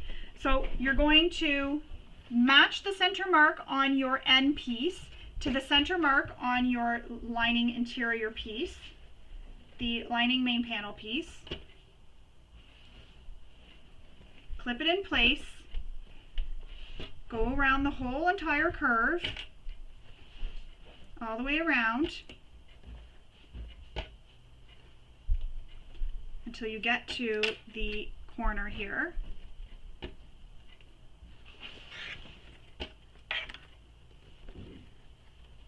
Clipping it all the way around. Now, you may wish to snip into these seams, and that's okay, or snip into the curves to get a nice curve if you need to. Go ahead. That'll help you get a nice curve.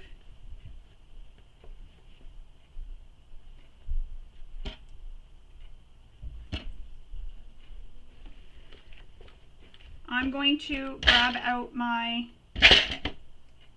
extension table just because it'll be easier for me to sew this with the extension table. Alright, so now with your base, I like to sew with the base because it's flat against the bed of my machine, or maybe it'll be easier to sew it, no, with the base against the bed of the machine.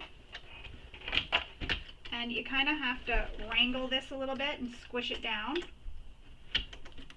Don't be afraid to do that. We're going to start at the end and sew this together using the seam allowance given in the pattern.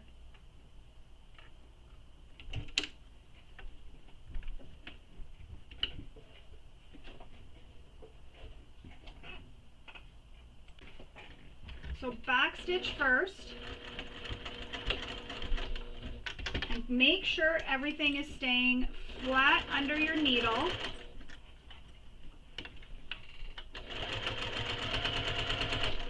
And it is going to be a little bit more difficult because there is the whole bag here that's in your way. I'm just squishing it down as much as I can.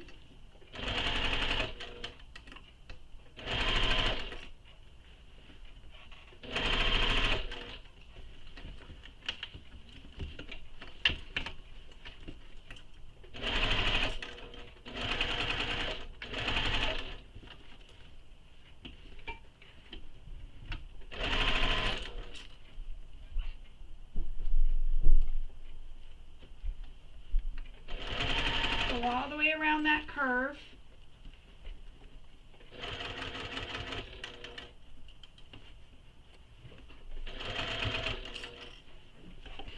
Make sure you're only sewing the lining base and the one side right now.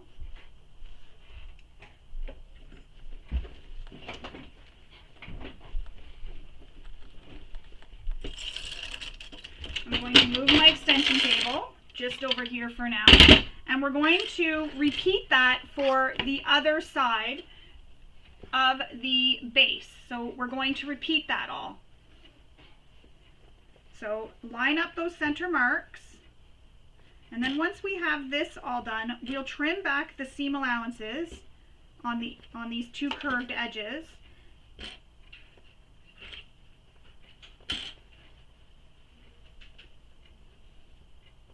So that we remove all the bulk.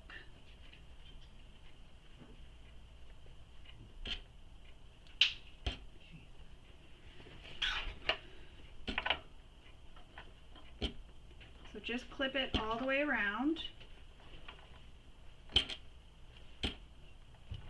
Again, I'm going to use my extension table. If you have a free arm, you might find it easy with the free arm because you could wrap this around the free arm. So you could put the free arm in here and you could wrap it around and sew it. Do whatever is easiest for you. Again, starting at the end, using the seam allowance given in the pattern.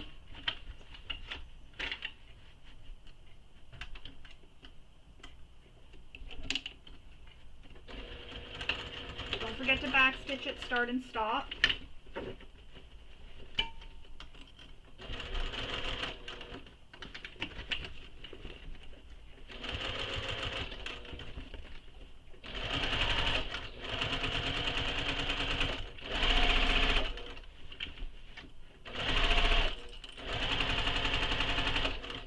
Again, this may feel awkward because you have that center slip pocket in the way.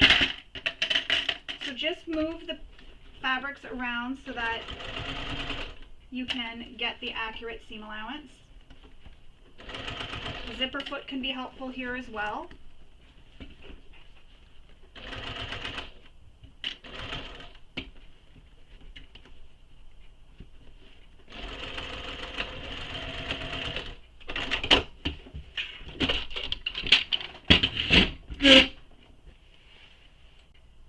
So now I'm going to use my pinking shears to trim the seams that we just sewed.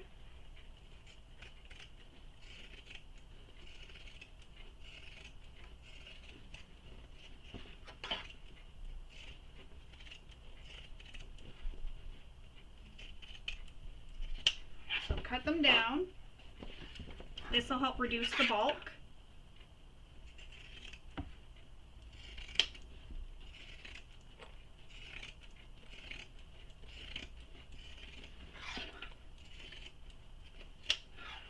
Go. So we've trimmed those seams down. Now we need to take these two pieces here in the center and we need to clip them to the long edge here of the slip pocket. So I'm going to line up the center marks. Now I'm going to sew one side at a time, so I'm going to baste, oh my clip just broke.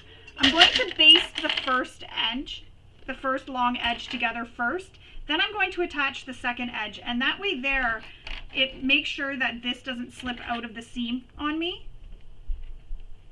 because that has happened before, so I don't want it to slip out of the seam.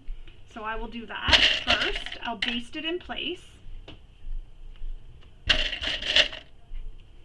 I'm going to baste it all the way across, and again, this might be easy if you have a free arm.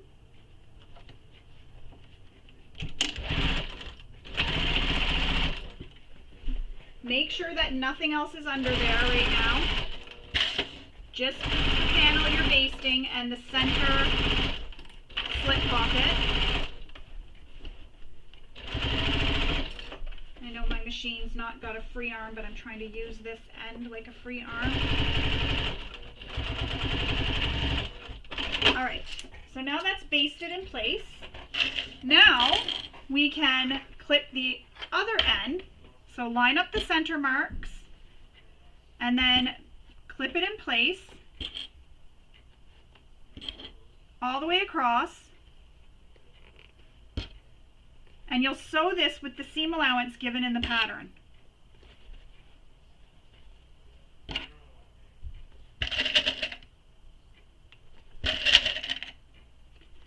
So now we're going to sew this all the way across using the seam allowance given in the pattern. Make sure when you're sewing this that you move the rounded edge of your bottom out of the way. You don't want to sew through that at all.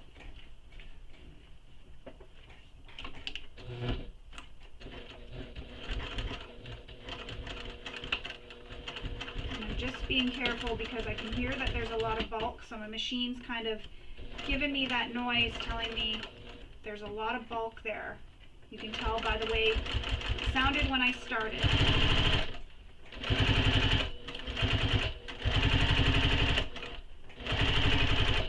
And that's because you will probably have the same thing. You'll have maybe some foam there or fleece. I forgot to cut the fleece out of my bottom edge, so that is one of my problems.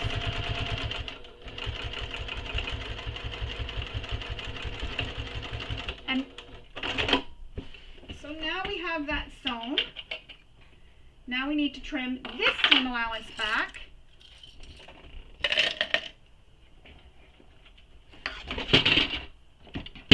I'm just going to move that out of the way.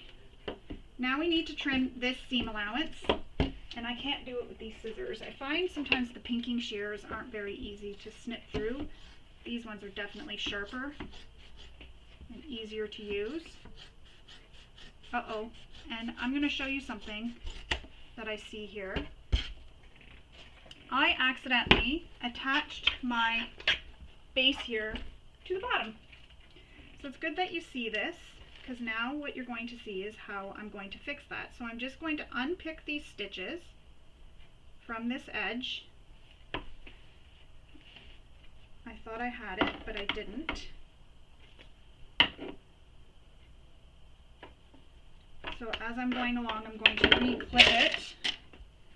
And because I have those holes, I can see where I stitched before, so I've trimmed that seam allowance down, but I can see where I've previously stitched. So I can trim, or I can stitch right on top of that previous stitch line.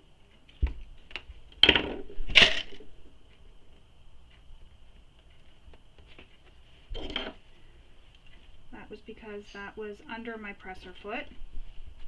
And that's what I meant, where you have to be careful that you don't catch anything underneath so that you don't have to do this.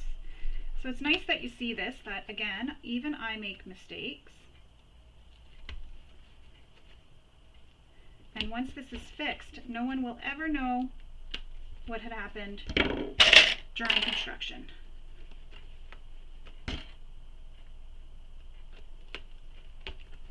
Just unpick all the stitches and re-stitch that. So I'm going to come from this side so I can see my stitches and make sure that I'm starting back on top, and I'm back stitching right over top of the previous stitches that are there.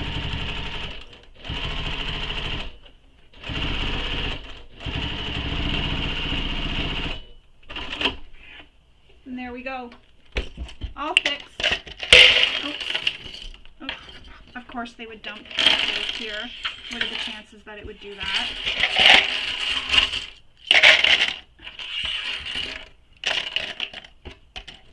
Alright, so now our bottom is attached, and I'm just poking through with my finger to make sure there's no holes on either side that may have been missed. But I can look in and I can see that I have my beautiful base inside. Can you see inside there? Hang on, I'm going to try and... So the base is in there. It's all attached. 3 pieces. So now we are ready to put this all together. I'm just going to move this out of the way for now. So as we were mentioning, the drop-in lining is done because we have that center divider pocket. So that is why we're doing this drop-in lining. So we're going to place the interior inside our exterior, but first what I want to do is I want to place some double-sided tape around the edge here so that once I get it in, you know what, I'll do it on the exterior once I get it in the bag. I'm going to stand for this because it's just easier if I stand. So we're going to take it, so your exterior is right sides out and your lining is wrong sides out. So place this inside the bag, and I'm just making sure my zippers are all going the same way. And I'm placing this inside the bag. You want to line up your side seams. I'm just removing all my clips. So you want to line up your side seams, but first I'm going to apply some double-sided tape all the way around, and I'm going to keep it so that it's not going to show after. I just want it to hold in place so that when I sew my bag together, nothing shifts on me. I'm all about this holding everything in place and nothing shifting.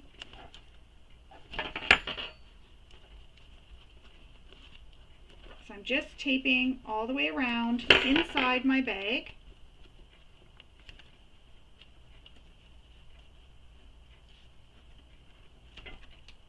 So I went all the way around. You can see the tape is all the way around. I'm just going to press it to make sure it is pressed in place. Remove the paper backing.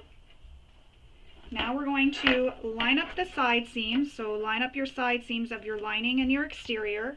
Add a clip if you need to, which I'm going to. Even though we have the double-sided tape there, I'm still going to use a clip. Extra security. Line up the clip. And then what I like to do is I like to put my hands inside the bag, or my thumbs, and I just give the bag a bit of a stretch, and that'll cause your lining to line up with your exterior where it needs to go. So just like that. So now my lining and my exterior, if you see, when I did that, it went naturally where it needs to go. Now I do find my lining is poking out a bit too much, so I'm just going to lower it. I don't want the lining sticking out too much.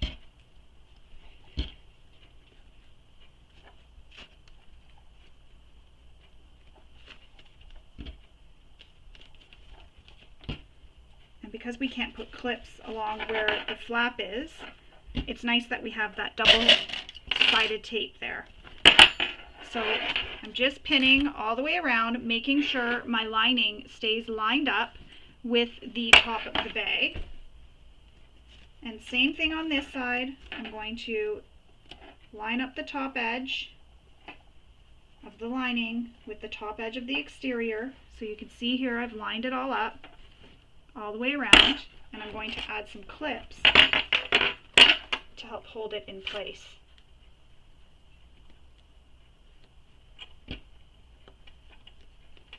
Now your holes here, these strap holes, should line up. If they don't, maneuver your fabric so they do.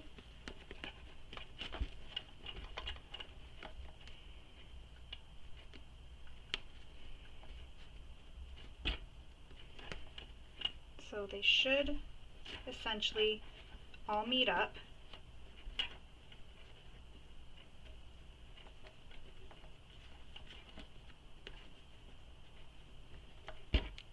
I'm going to put clips on them, and that may mean you need to move your seams a little bit or move fabrics around. Go ahead and do that. I didn't have to move it too much. I think I just didn't have it correct the first time. It's more important that those line up so that it's all nice and straight. See how they all line up? You really want those to line up.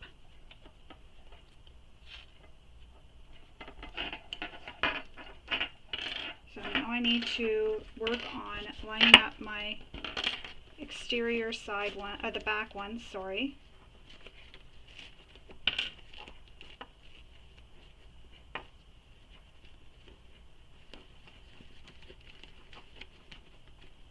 So use a clip to hold it in place and get that all lined up.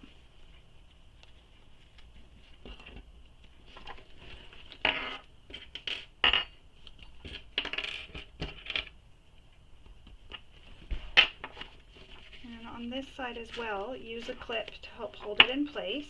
Oops.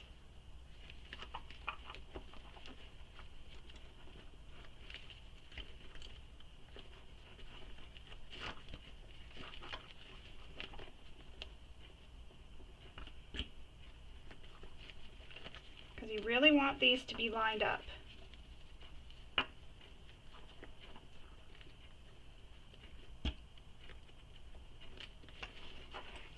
So,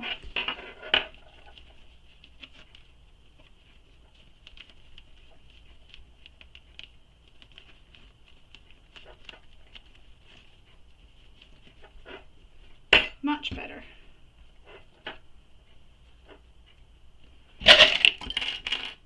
And the side seams are still lined up, which is nice.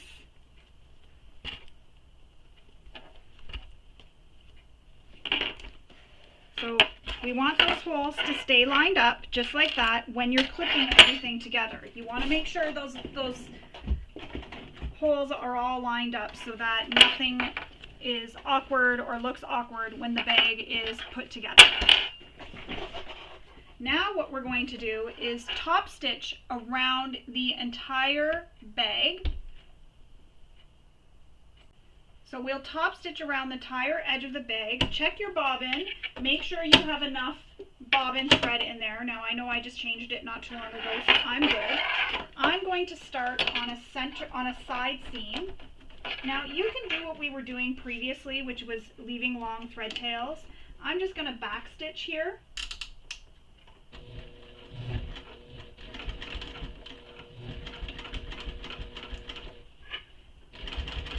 And go all the way around your bag. Take your time. When it comes to where the flap is, just make sure everything is all lined up.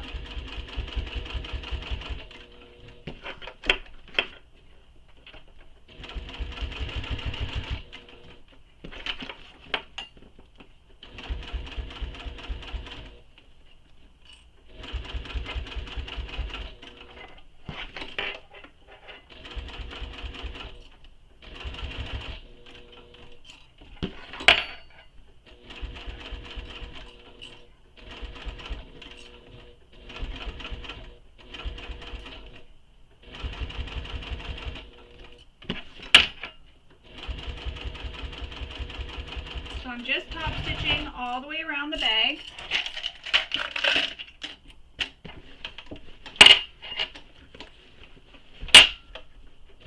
And I know it's going to seem a bit wonky, but you can do it. If you have a free arm, it'll definitely be easier than how I'm trying to wrangle my bag.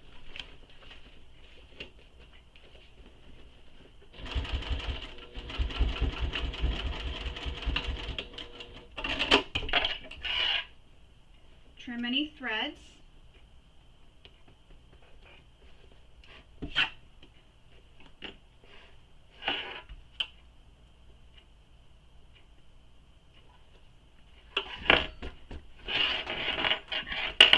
And I'm just pushing my bottom into the bag.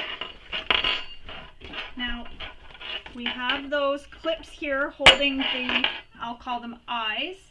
We can take those clips off now.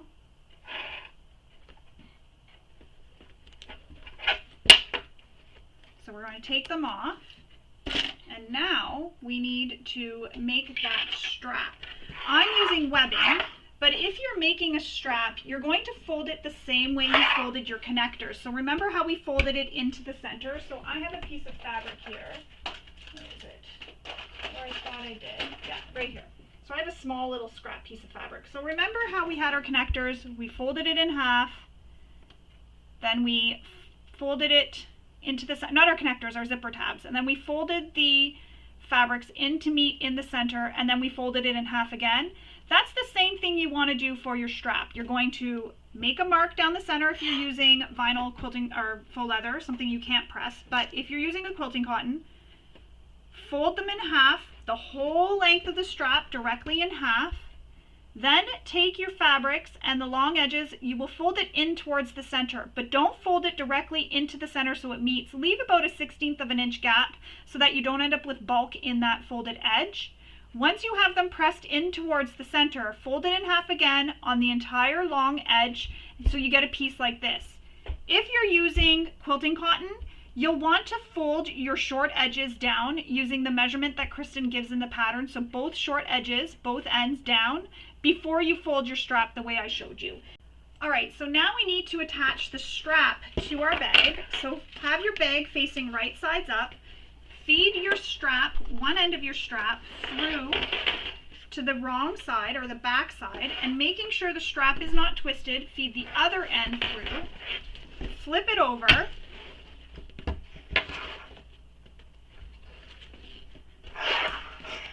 We're going to add our sliders.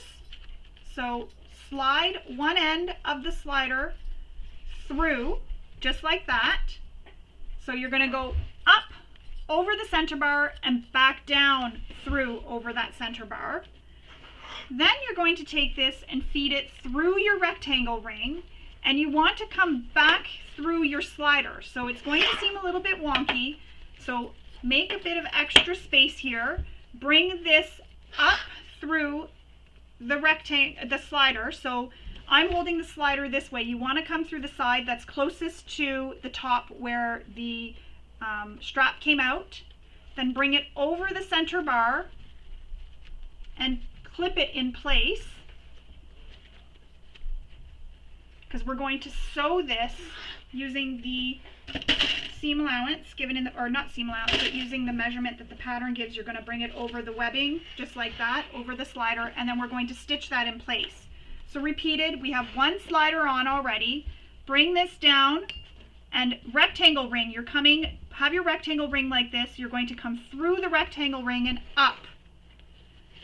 Move your slider so that you have room here, and give yourself some room, and bringing the loose end of your strap up through the slider closest to where the strap holes are. Bring it up through the slider and back down the middle bar. Oops. So you're going to go over that middle bar again. Oops. And I'm just going to slide this to give me a bit more room. And I want to make sure I've got these folded the same amounts.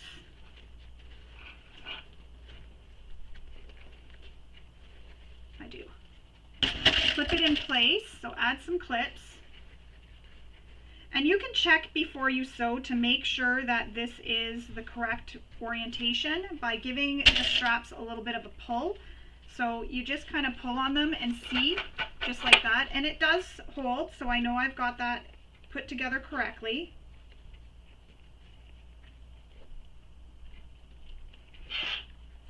And now I'm going to stitch this down. So I'm going to pull the strap over as far as it can go on this side. Oh, I don't know what that was. And I'm going to stitch this in place, stitching over the webbing. You can also use a rivet here if you want.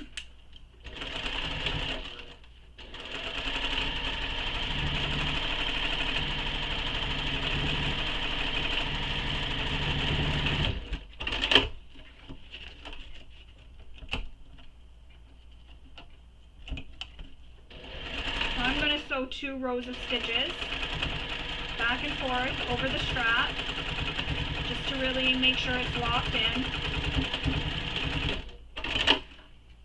And then I will cut my threads. And I think I ran out of bobbin actually.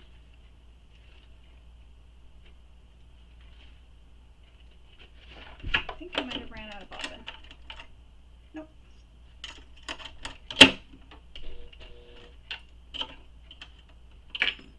So there's one side. Now I'm going to loosen this off so I can pull this strap through to this side. And it will get twisted a little bit because of the way I just pulled it through. That's okay. And now we're going to stitch this side. And again, it's a little bit difficult because you have to sort of move the bag around and move the webbing to fit under your presser foot. So I'm just stitching back and forth. Again, you can use rivets here if you prefer. I'm stitching just because I know some of you may not have rivets. And I like the way the rainbow thread that I used looks on this white webbing.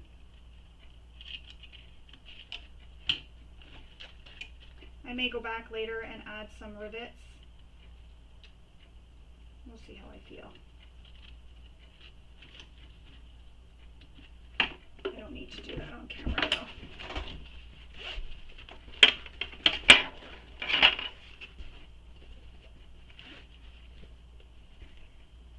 So there it is. Now we need to attach our hardware. So as you see, this will go under the flap. So now I need to attach my final piece of hardware, my lock, because I didn't do that yet. I kept that for the very end.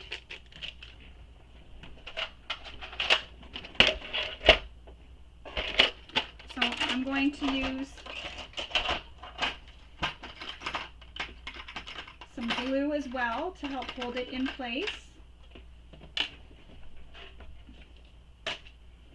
And if you are using a twist lock that's different than mine, go ahead and install the end of it as per your manufacturer's instructions. So I'm going to go off camera, I'm going to do this off camera, and then I'll come back and I will show you how the bag looks when it's all completed. So now my twist lock is all installed, and if you had to finish putting yours in, you could do that as well. So that's my twist lock, it's all installed. When we open it up, you have your strap here, which you can wear as a shoulder strap, or pull them through to the back and you can wear it as a backpack, or pull them up through the center of the bag and you have handles to wear it as a shoulder bag as well. There it is. Your Perry Happy Traveler is all done. We have our front pocket here, which makes it look like the bag is smiling at you. So it looks like there's eyes and it's smiling at you. Just like the back, the slip pocket here as well. It looks like it's smiling at you. We did some really pretty decorative stitching on the bottom if you chose to do that. And then you have this nice roomy interior. So when you open up the bag, the straps can be moved out of the way and you can open up the bag and you have your slip pocket here in the center. You have your slip pocket on the side and your zipper pocket. Now your bag is ready to take it out and show it off to the world, but before you do, don't forget to take some photos and post them on social media using the hashtags given in the pattern, and don't forget to post it in the KMG Bag Makers group on Facebook as well, because we'd all love to see your bags there. I hope you enjoyed sewing along with me and maybe picked up a few tips and tricks along the way. Thank you for sewing with me. I hope you all have a wonderful day. Bye.